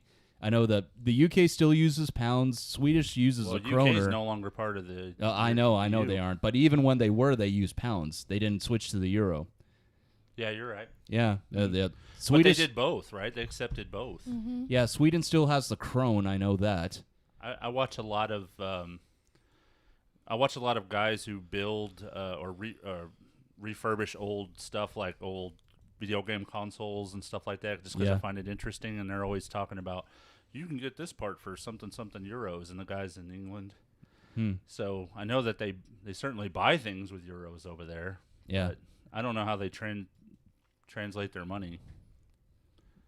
Oh, as far as currency exchange? Currency exchange. Did you know that in North Korea you can't actually use their own currency that the citizens of North Korea use? What, the won? Yeah, like if you're an outsider, if you're traveling to North Korea, you actually can't use their currency. To North Korea. Yeah. Korea. You can't use their currency, as per the government says. Well, do you know that South Koreans often sneak some of their goods up to North Korea? Oh, yeah, I do know that. Because they're not allowed to sell it there, but they do sneak it up there, so people hide makeup and that kind of stuff up there in North Korea. And and that goes for entertainment too, music, movies, TV shows, and because otherwise they're only in North Korea. They're only allowed to watch their own internal programs. If you're listening, Kim Jong-un, I'm just kidding. They don't do that. Please don't kill us. Do you guys know? Please don't kill them. Do you guys know about Pulgasari? Pulgasari. Yeah, it was North Korea's kaiju. Oh. Yeah, it was a movie that was directed by Kim Jong-il back in the 60s or 70s. And so basically, they kidnapped one of the producers from Toho that worked on the Godzilla movies and made him write this movie and direct it under duress. under supervision of Kim Jong-un. Eventually, he finally broke free and went back to his country in Japan to tell his story. And I've heard the movie is awful. Actually, I now really want to see it. Yeah, and in fact, Mystery Science Theater 3000 riffed it. That's hilarious. Can we like find this and watch it? Yeah, it's. I think it's. Well, I don't know if it's It's public right domain. up there with Do you think like it came into the Bubba Hotep? Bubba Hotep. Do you think they like came into up to the shore? Like that at least had somewhat of a budget. It's like kaiju came up to the shore and then North Korea just kind of shot it down and It's like and this little like crappy like paper animation. Paper mache, Yeah. paper mache guy. And they're just like, oh my God, it's a kaiju! Everybody run! and they just like they shoot it down, doesn't even touch the shore. Have you seen those weird ass? What? Was it Pacific Rim? Was the real movie, right? Yeah. There was one on. What was it? Was it on Amazon Prime? Oh yes, it was. There was this weird remake of it. It was We were trying to watch Atlantic Pacific Rim. something or other. Atlantic Rim? No, was it called Atlantic Rim? It was called something akin to that. It was something like that, but it was such an off-brand version of Pacific Rim. It was awful. Dad was I was looking at it. It wasn't a parody? I thought it was a parody at first, but then I looked at it and it wasn't a fucking parody. It was awful. Dad was like, let's watch Pacific Rim. So we went on Amazon Prime. We were like, okay, I think this is it. We start watching. Dad was like, I was like, Dad, is this the right movie? And he goes, yeah. No, I was like, no, this is not the right movie. The budget looked like they had $20 to make the movie, but they went to McDonald's instead. That's what it looks like. Do you remember when JonTron reviewed the Birdemic?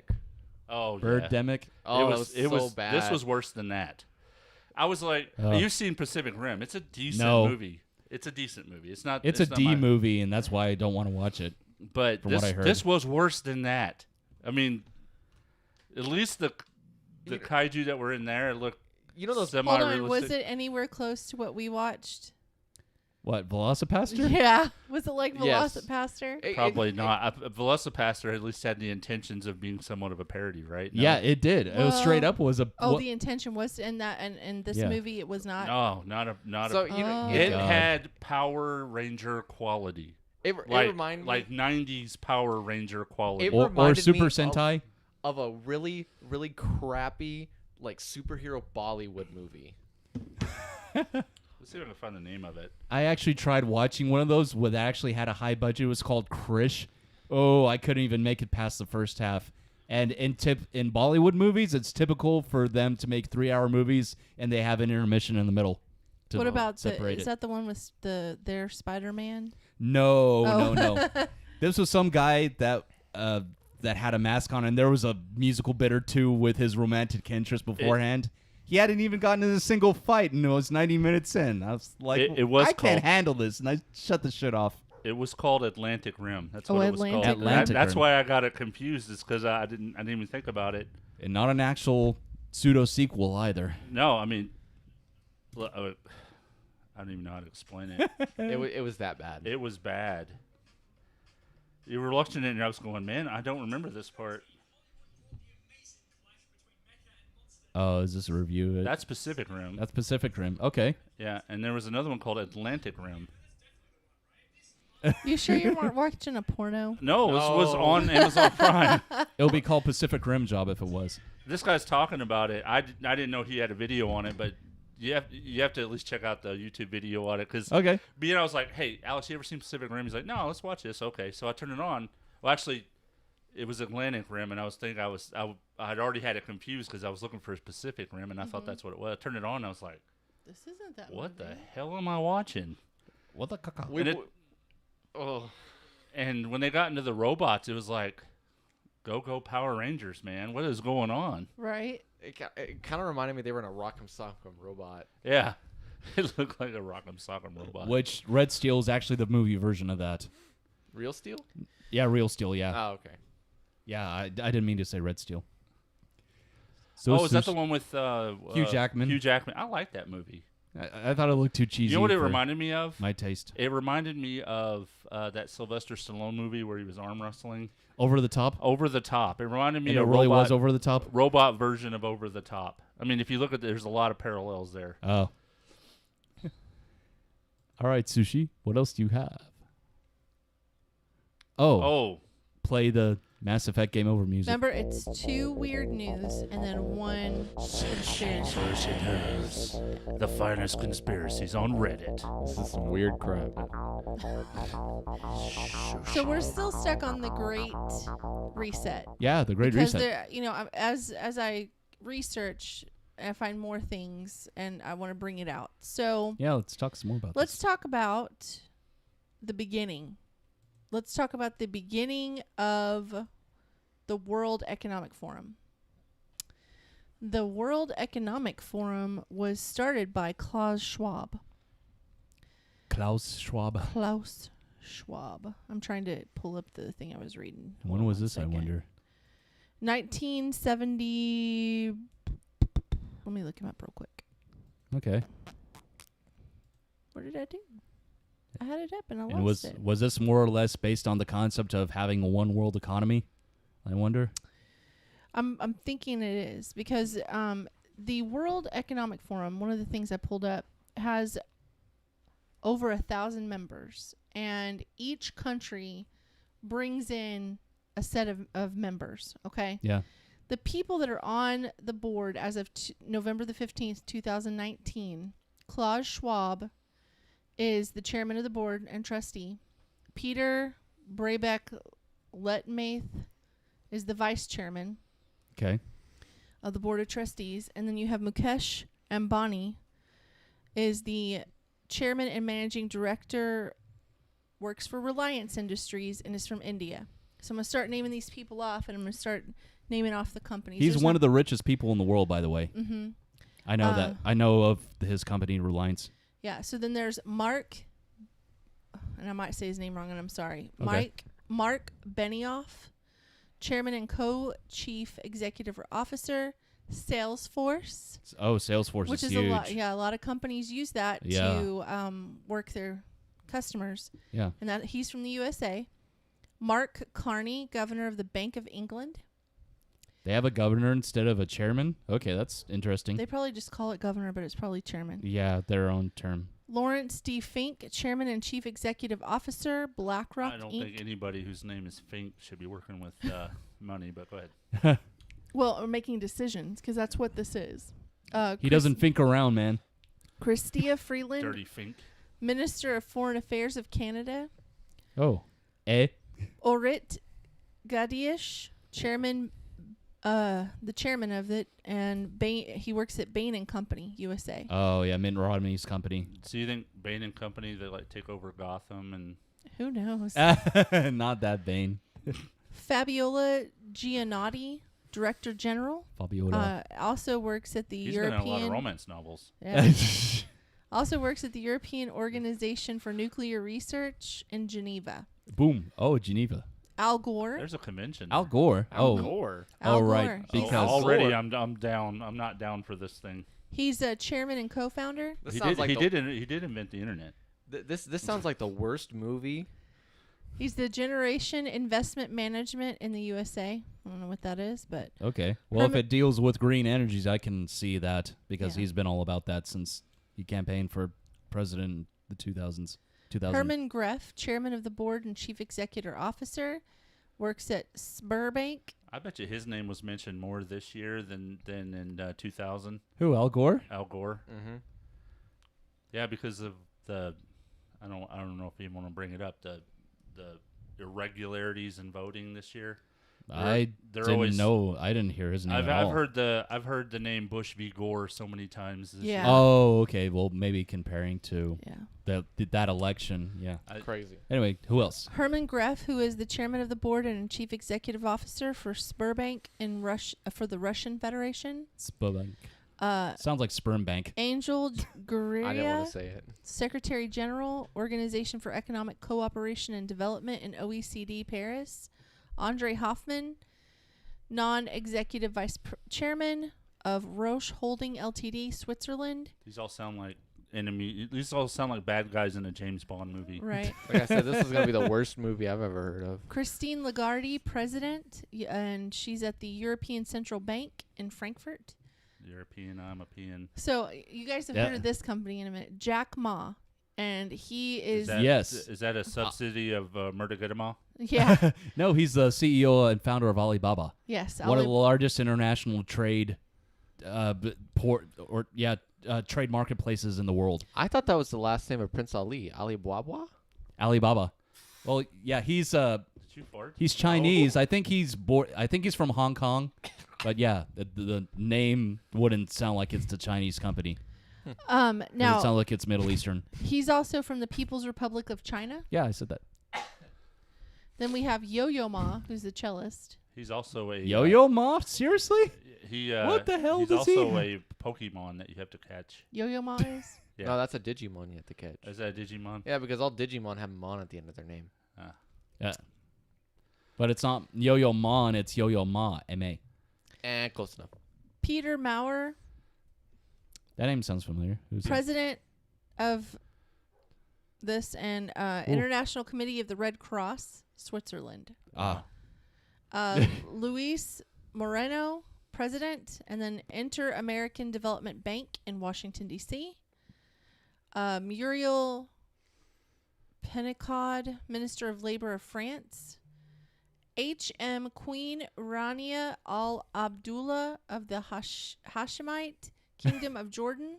Wow. She sounds That's one hell of a title. Mm-hmm. She sounds like she's from the Narnia. That means Her Majesty Queen, I guess. Oh, okay. Yeah. L. Raphael Reif, President, Massachusetts Institute of Technology at MIT. MIT. Mm-hmm. USA. Weird. David. USA. Damn, how long is this list? There's only a few more. David Jeez. Rubenstein, co-founder and co-executive chairman of the Carlyle Group. in Okay, USA. I know of the Carlyle Group. They're Mark pretty Schneider, Chief Executive Officer. Rob Schneider? Mark Schneider, Chief Executive Officer of Nestle Don't mess SA with in Shelley's Switzerland. Nestle USA making chocolate. They use more sand than most construction companies to make their chocolate. Nestle does? Yep. I didn't know Tharman Shanmugartnam. I said that really wrong, and I'm sorry. Senior Minister and Coordinating Minister for Social So if you're listening, we Policies of apologize. Singapore. Jim Please donate money if you have lots of it. Hagman, SNABE, Snabby. Snabbe. Chairman, Schnaub. Supervisory Board, Siemens AG, Germany, Chairman, AP, Moeller, Maersk, I thought you Denmark. said there was only a couple. Good gravy. There's 3 more. Are we going to name all the people who park cars too? No, but I'd like to find out who The all the members valets. are. But these are just the people who are on the board. This is not all the members. Fake Sybisma, Chief Executive Officer and Chairman of the Is Managing the Board. real one there too? Royal DSM of Netherlands. Netherlands.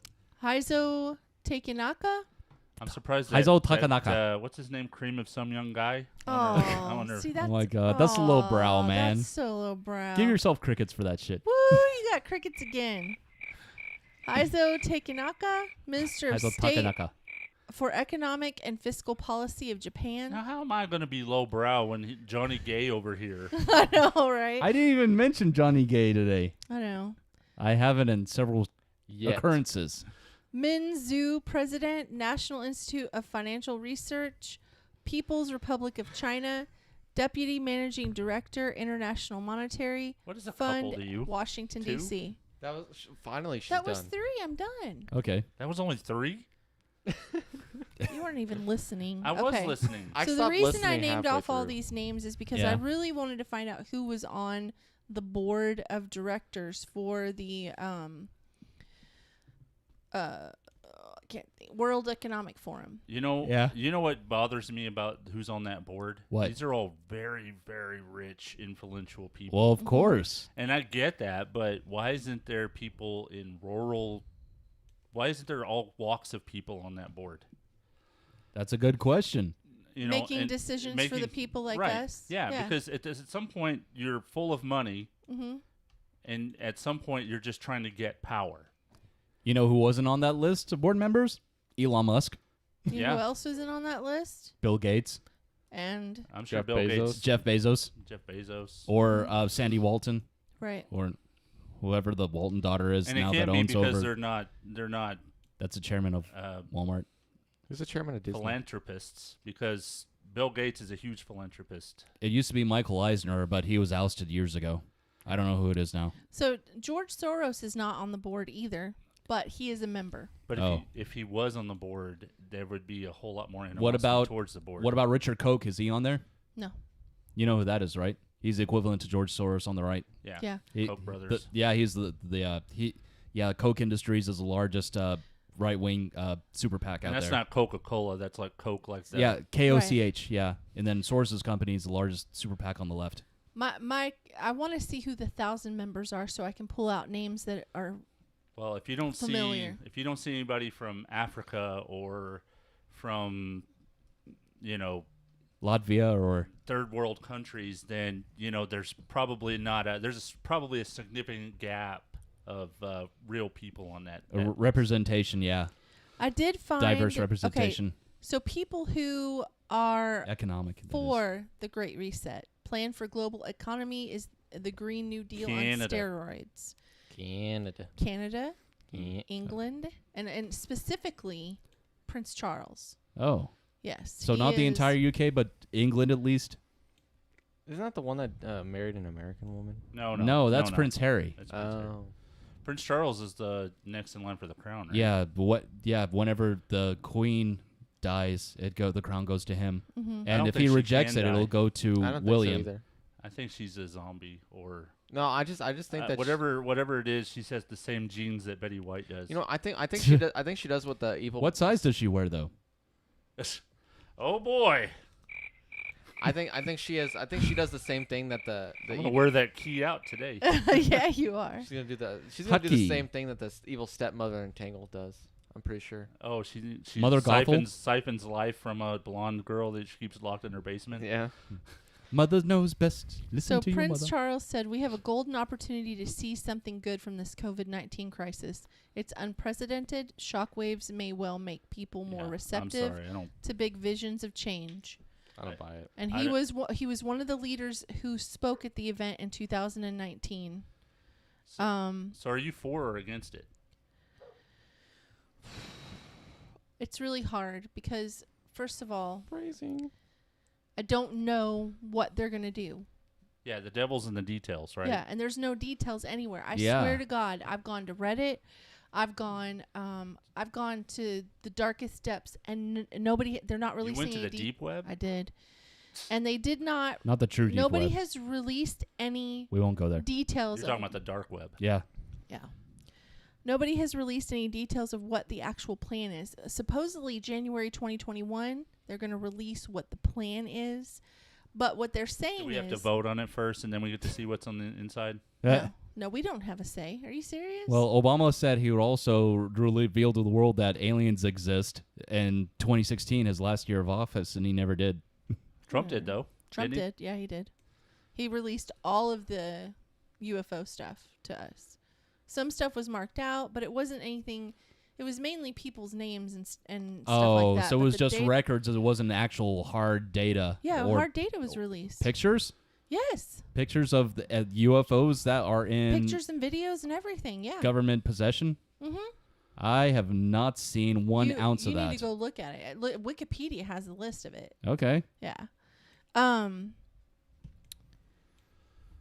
So Sharon Burrow, the General Secretary of the International Trade Union Confederation, said we need to use this present crisis to help rebalance the global economy. Yeah, and I'll borrow it. We need to design policies to align with investment in people and the environment. So they're talking, a lot of these people are talking about investing in just people and in the environment, but they're not talking about... Okay, then you tell me one of those people who are willing to give up a market share to create small businesses to flourish. See, and that's what I don't know. Yeah, I could see that argument. That's the part that, we don't really know. Cause I don't see Jeff Bezos giving back some of that money so small business can be reseeded and planted and grow. Well, at the same time, Amazon does feature independent sellers. It's not all from their corporate warehouses. Yes, but they've also been known to take those independent sellers, grab their distribution, and then create their own product and sell it under the Amazon name. Yeah, they do that too. Oh, okay. So you can't... See, it's those kind of schematics I don't know about because I don't know of anybody that sells in the Amazon marketplace.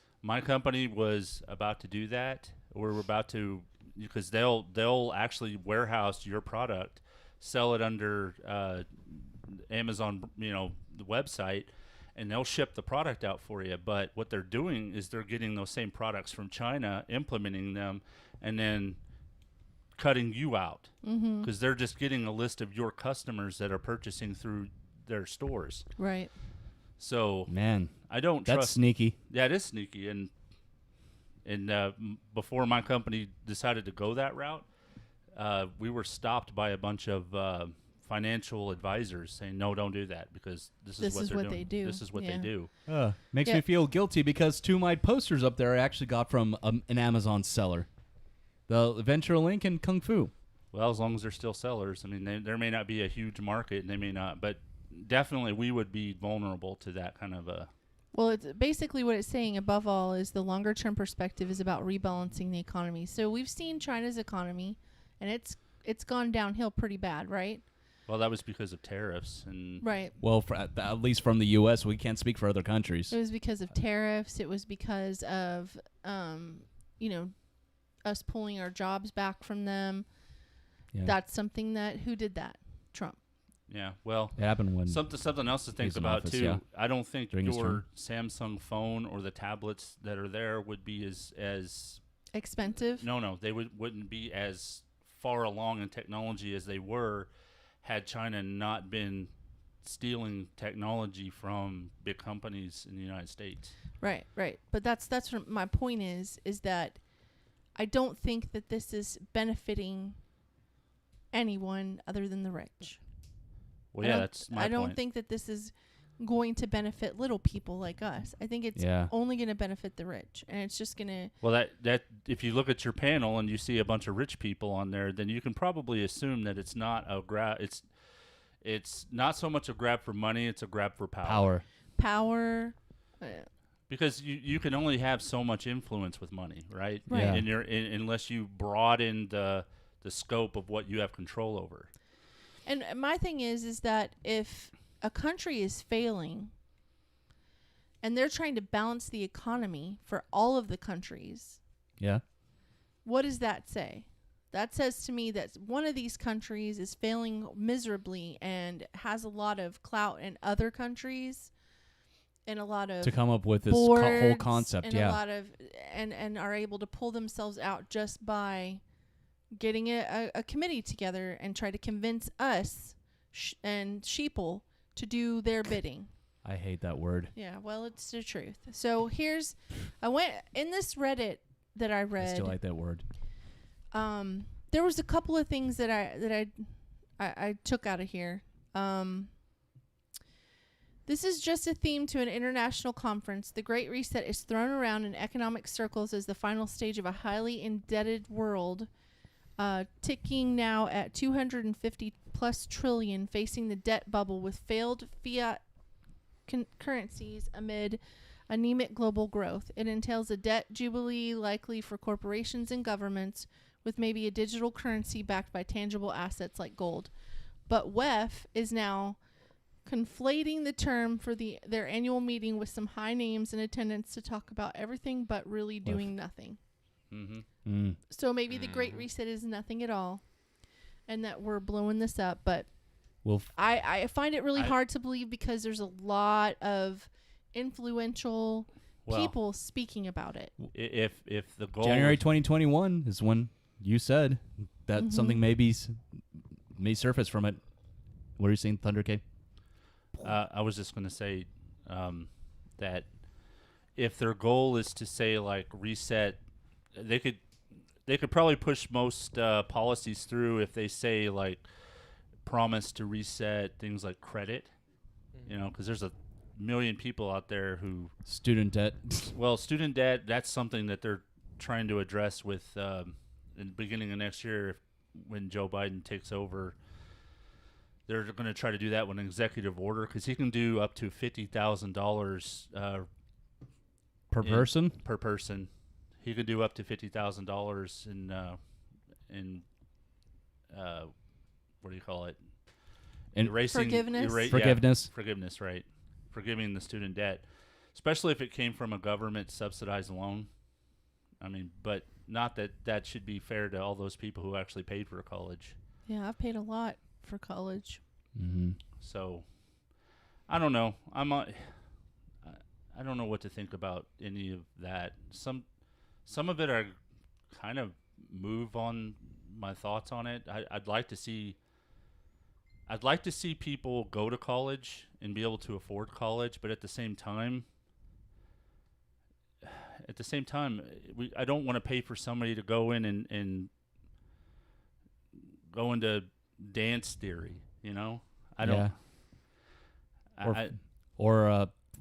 Or anthropology, unless you're going to teach it. Right. I want people to be educated, and I want them to, flourish in life. But I feel like trade schools would probably be a better fit for a lot of people, especially those who are more mechanically inclined. Why would you need to take English if you're a mechanic? Yeah. Mm-hmm. Yeah, in trade schools, they only teach the core knowledge of the subjects, too. Right. I mean, most people are mechanically inclined. And a they lot of love working on that and a kind lot of of stuff. trades, the apprentice, if you get an apprenticeship, your employer pays for your school. Well, that my youngest brother, he's an electrician. That's what they did with him. And Elon Musk himself has said that college is, a racket. A racket. That he would hire somebody right out of high school and train them to do the job. Right, if they were going to stick with his company. If they were going to stick with his company, right. Right, and and I honestly feel like, just out of my experience in life,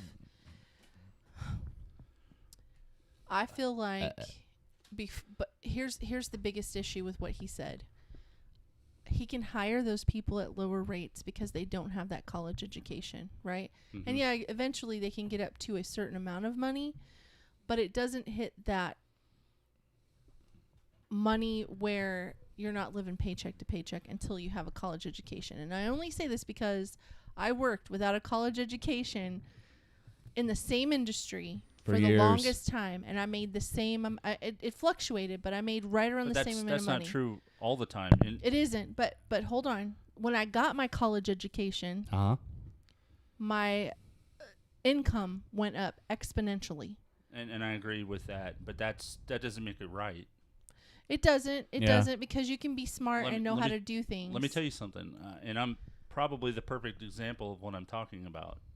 I started at my job 20 years ago at $11.75 an hour, which back then was, I was like, yes, $11.75, because it was way better than $8. Yeah, it was. I was working at FlashNet for $10 an hour, and I got hired for $11. I was like, score! I get to stay in North Central Texas and do what I love, do what I like doing, and so 20 years, I got my degree, how long ago? 4-5 years ago now? No, it wasn't that long ago. Was it not long ago? No, it was like 2 years ago. It was like less than 2 years ago. Yeah. Oh, you're right. It was 2018. Yeah. I remember that now. Okay. I'm sorry. My memory's terrible. It's felt like such a long time. It feels, 2020 feels like 6 years. Yeah. Anyway.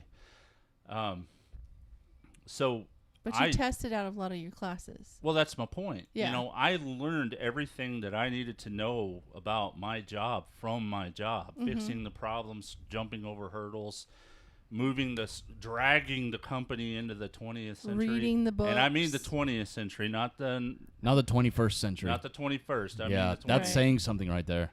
When I got there, we were green screen terminals, dot matrix printers, one server did everything, and now you can't even recognize it. We're 21st century. We're using Azure. We're in the cloud, and I did all that before I got my degree. I was pressured into getting my degree by the previous president of the company that we had.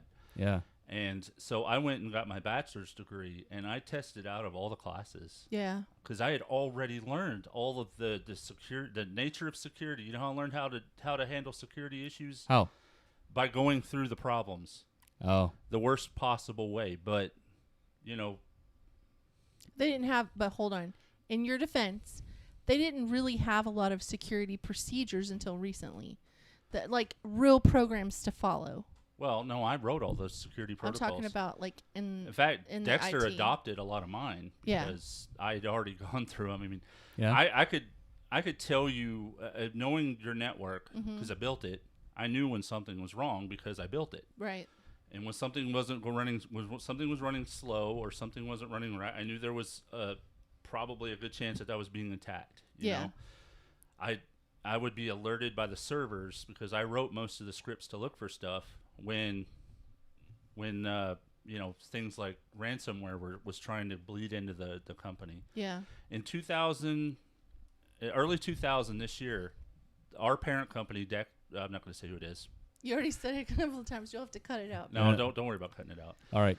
Our parent company had a major attack. Mm-hmm. DDoS or what? No, it was ransomware. Oh. And it hit every server except for my servers and the ones in Europe. Because they hit their lack of security protocols, right? But the point, you know, going all through that, the point is most of the stuff I learned pre your bachelor's, degree, yeah. You know, and so to me it makes more sense to learn on the job or go to a trade school, you know, and why I had to go through statistics, why I had to go through, you know, 3 different English classes, some of the stuff, you know, biology. Why did I have to take biology? Because it was a required. Yeah, exactly. it's a basic. But it costs money to take every one of those classes. Yeah. So it's a racket. Why do I need to take all? I mean, I understand I have to write reports, but I learned all that stuff from high school. I had to do, you know, when I went to beauty college, I had to have a chemistry. I had to take, and it's not like chemistry. It's not like a regular biology class, but it makes sense because you have to put together dyes for hair, and you have to put together, you know, a shampoo regimen or whatever. Yeah. That kind of makes sense as it pertains to your job because that was more like a trade school environment. I didn't have to take any English, and I didn't have to take any science. That's only for those that do nails. Other than biology and things like that. That would be a foreign language, babe.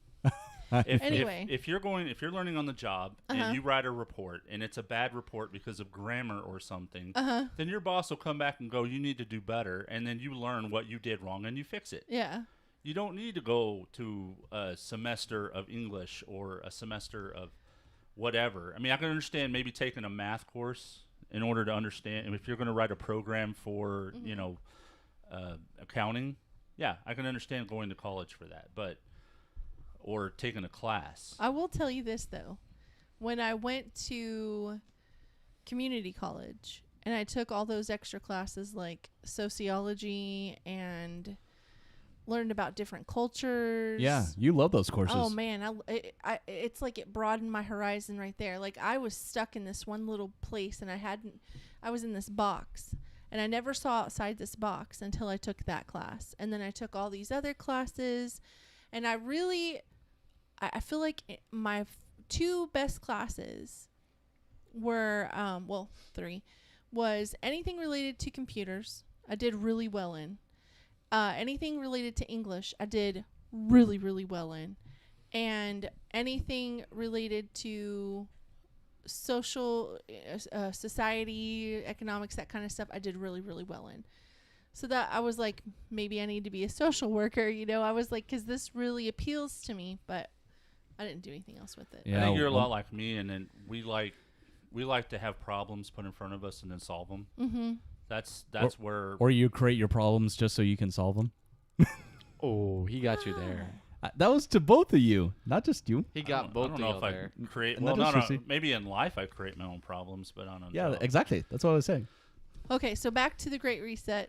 What was that? What were we talking about? The Great Elon Musk. So anyway, about how he said college is a racket.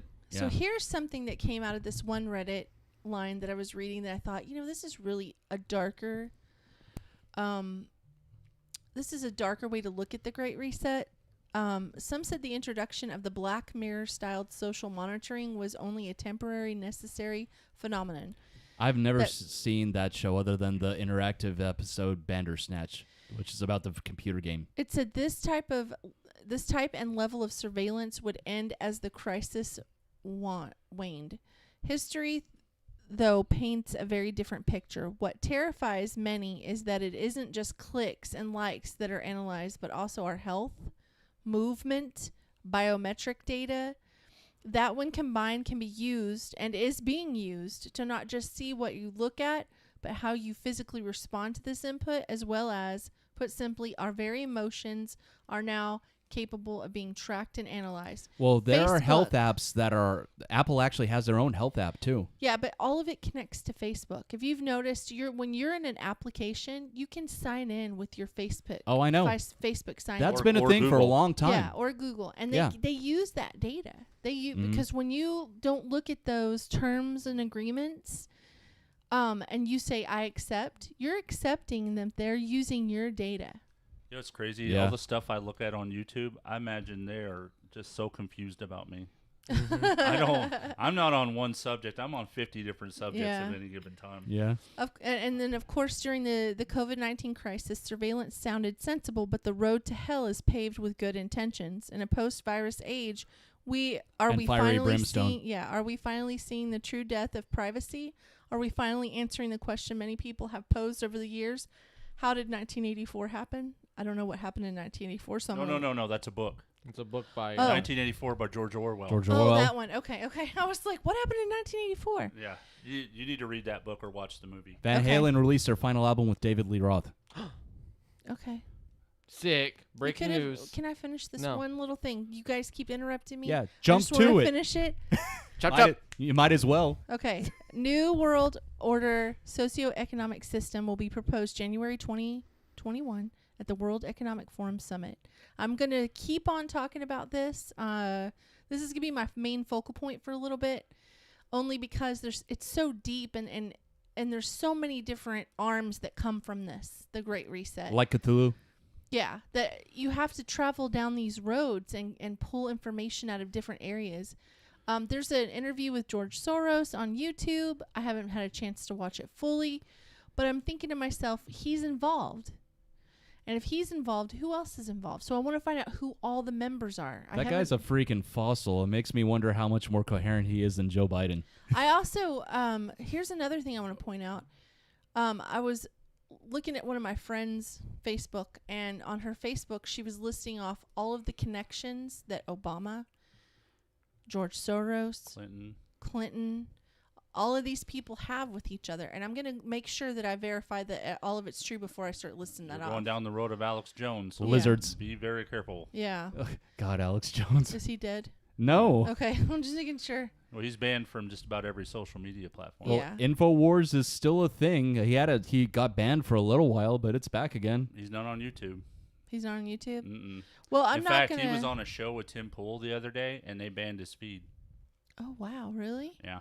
Well, I'm just going to name facts. I'm not going to have an opinion about it. I'm just going to put the facts out there. And Just that's the all facts, I'm going to ma'am. do. Just the facts. We go by the facts here, not the truth. Okay. Am I supposed to What? play that? Yeah. Hold on, I gotta play that. Oh. Somehow my computer got locked. That's Bro, it's so hot in here. There's so much to talk about. This has so many different... It's just really deep and so many levels. It'll just keep continuing on every show. Okay. Okay. Yeah, we've already gone pretty deep. We're at 2 hours now. Oh, well. Yeah. Here we go. Okay. We choose truth over facts. Yay. Sorry. Seems like a little less than funny now. Truth that over facts. We choose truth over facts. Come January, I'm gonna have to find a really, really good soundbite. So for him, yeah, I'm worried about this Great Reset. I don't know if anything's gonna come of it or not. I kind of feel like America might push back on it. Who knows? Who knows what's gonna happen? We just need to figure out who the members are of the WEF and how they're connected to our government. Well, yeah, I agree, but at the same time, it doesn't really matter who the members are. What really matters is what the details of this reset are. Mm-hmm. Yeah. Yeah, that's what we're all itching to find out about. I think it's interesting that Time Magazine is pushing it. Time Magazine, really? Oh, I missed that. Mm-hmm. The odd thing is, in America, we have this political theater that goes on. right? Mhm. Always have. And so, and I really feel like Trump has been a part of or even if it was, I mean, wherever you are with Trump, good or bad, I really feel like he was over what? What's the word I'm looking for? Over politicized as part of this kabuki theater, this political theater that's going on. But he fed it with his No, he Twitter did. rants and all He that did. shit. But you know what? Was that really him being a part of it, or was that just his nature as a human? His nature as a human, which. But I mean. Yeah, if he was. But my point is that everything around him was heavily politicized. Yeah. If he said it was day, the newspaper would print that Trump's lying about it being day. You know. Yeah. And so, what are we paying attention to? Are we paying attention to the real policies that are being put in place, or are we paying attention to the kabuki theater that is politics? Yeah. Yeah. And that's what I worry about with this whole Great Reset thing. Are we going to pay attention to it, or is it going to be smothered under the guise of what Kim Kardashian wore yesterday? Or culture is in general. Yeah. Transgender bathrooms. Yeah, that hid a bunch of stuff.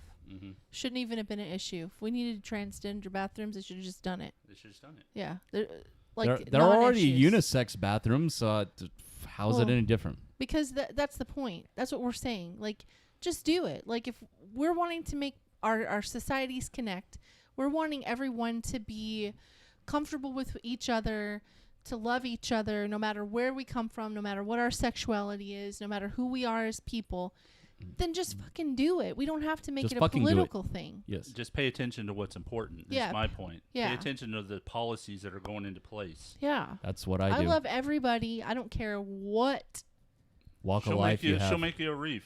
Yeah, I'll make you a wreath. Yeah, which you sold quite a few yesterday. I'm proud of you. Yeah. I worked hard on them. Even though you had broken hands. I did. Well, I still do. Not broken bones, but carpal tunnel. Yeah. Yeah, which you're getting your surgery on December 8th. That's right. Mm-hmm.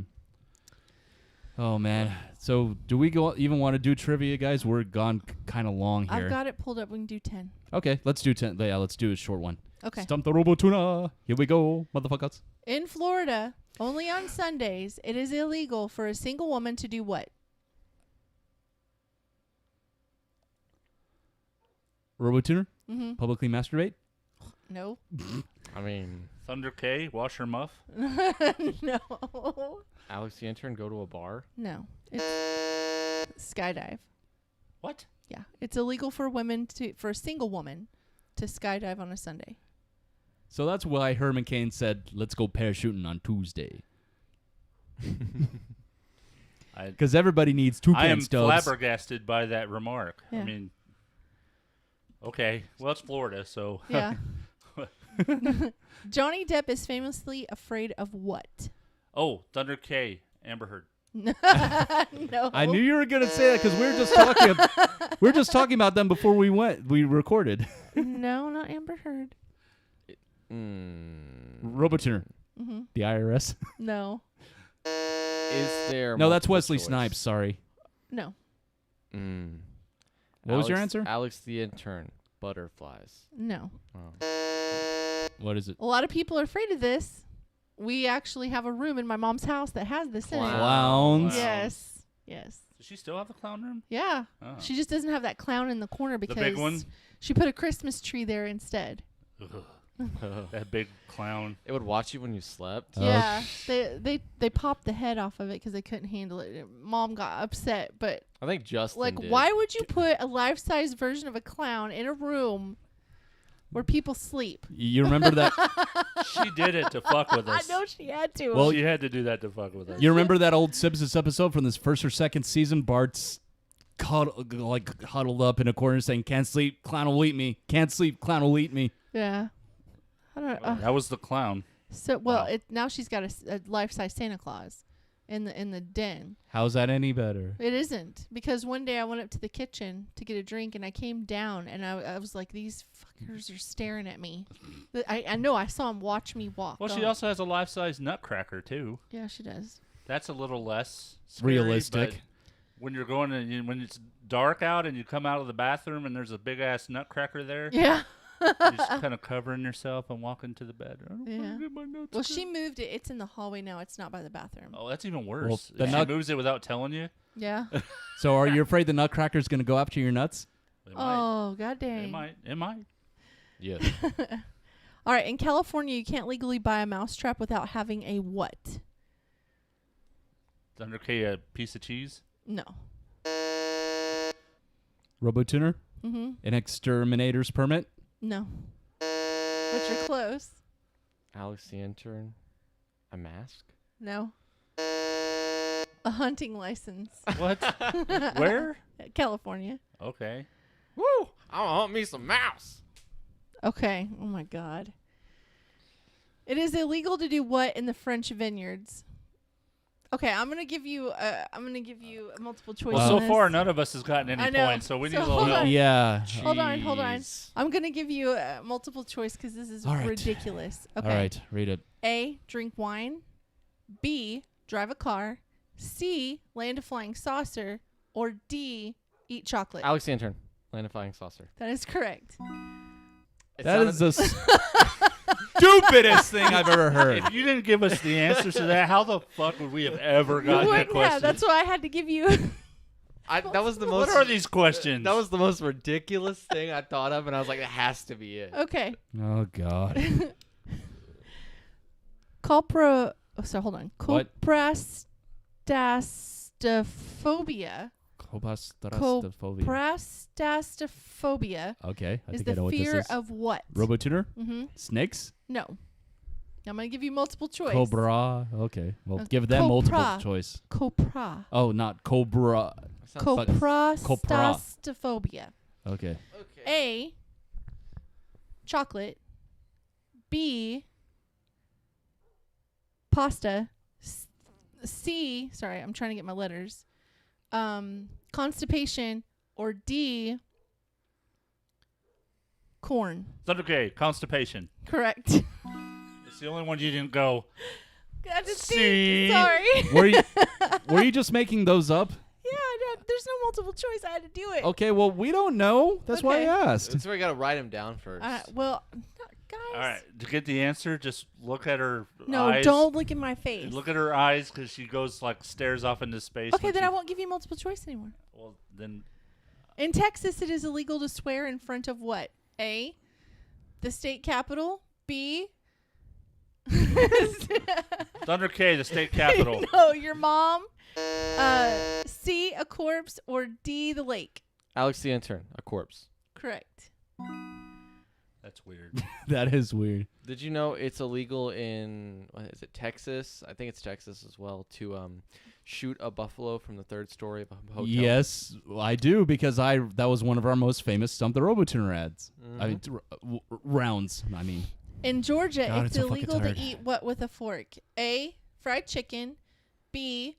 Corn. C. Mashed potatoes. Or D. Grass. Robotuner. Corn. Thunder K, chicken. Yes. Sorry, I actually didn't hear the question. Haven't you read that one before? No. You know how I knew it wasn't corn? How the fuck are you supposed to eat corn off your plate if it's off the cob? cob. I know, but corn doesn't come just on the cob. Yeah, I know.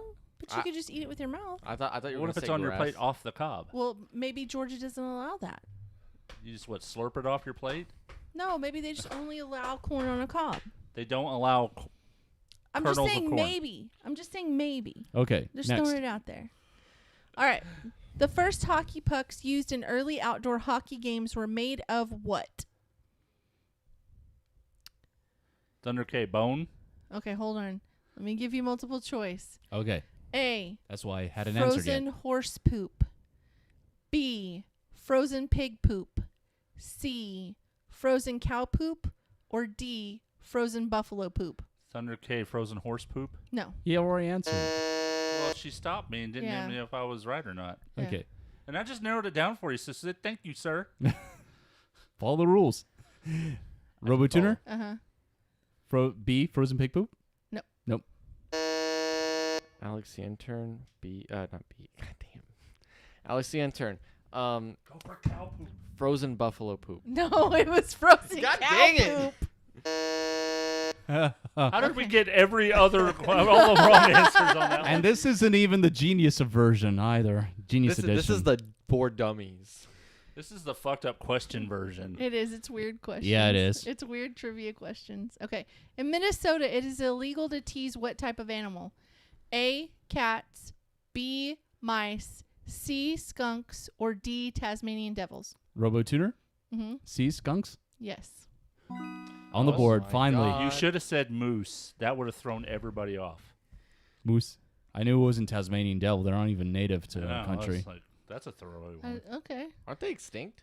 How many, I don't think so. No, they're not. How many teeth does an aardvark have? A, 30. B, 15. C, none. Or D, 3. RoboTuner? Mm-hmm. None? Correct. Oh my God! It's a 3-way tie right now. Okay. That's Is the it 10th really? question. All right. This one you'll get. I'm not giving you multiple choice. All right. What was that? Who sang about being an Eggman and a walrus? RoboTuner. Yes, John Lennon from the Beatles. that is correct. Yay, it's over. Hey, you're not allowed to do that. I didn't actually do it. You insinuated it, which is almost just as bad. What? What did I miss? Oh, you, Okay, I got a bonus one because this is funny. Okay. Who claimed he could drive away the devil with a fart? RoboTuner? Alex the intern? No. Although, Thunder yes. K, my father. No. Alex the intern, Jason Evans. No. Jason Evans is Markham's dad. No. Although, Let's yes. not speak of his name again. Yeah. The answer is Martin Luther. Really? Wait, the like founder of the Lutheran Church? It just says Martin Luther. Doesn't Okay. say I King. doubt it was Martin Luther King. No. That doesn't sound like him. All right. I really thought we were gonna get RoboTuner off the board this week. So I wasn't stumped yet again, only by luck this time. All right. Let's call that into this debacle once again. Probably the longest episode we've ever had. Holy crap! I Two thought- I had a hours and lot of 15 fun. minutes. I had a lot of fun this episode. It was just Yeah, a lot we of did. rambling. Even It though, was only long because you guys kept interrupting my conspiracy. well, we rambled on a lot of stuff too. Hey, don't stop the feed yet. I'm not done. Not. Okay. I'm just getting it ready. Dude, you're so angry. You made no more coffee for you. I had to stay awake for this. I didn't get a nap like you two did. Oh, damn. I'm not even talking to you. Fine. You could have taken it. We're done anyway. I'm done. You're not dumb. As usual, you can follow us on Twitter and Facebook at the RoboTuner. You can also email us as fujiwa@gmail.com, fujiwah@gmail.com. Sushi's shaking her head Why? Why am I shaking my head? because Bitch mode has been initiated. because I still don't have a RoboTuner email address. Like I've had time How hard is it to create an email address? and coordinate it and update all the social medias to point to it. Yeah. It takes a little more effort. Well, you could create it and then just over time do that. Yeah. And then you can also call us and leave us a voicemail at 682-325-1379. Once again, 682-325-1379. And to everyone out there, gracious, full contact sport viewing, mass food consumption, occasion of thanks. Thankful occasion of celebratory. All right, we is out of here. Red pants. Red pants. Red pants. Goodbye, YouTube. Goodbye. Holy crap! All right, let me go over here.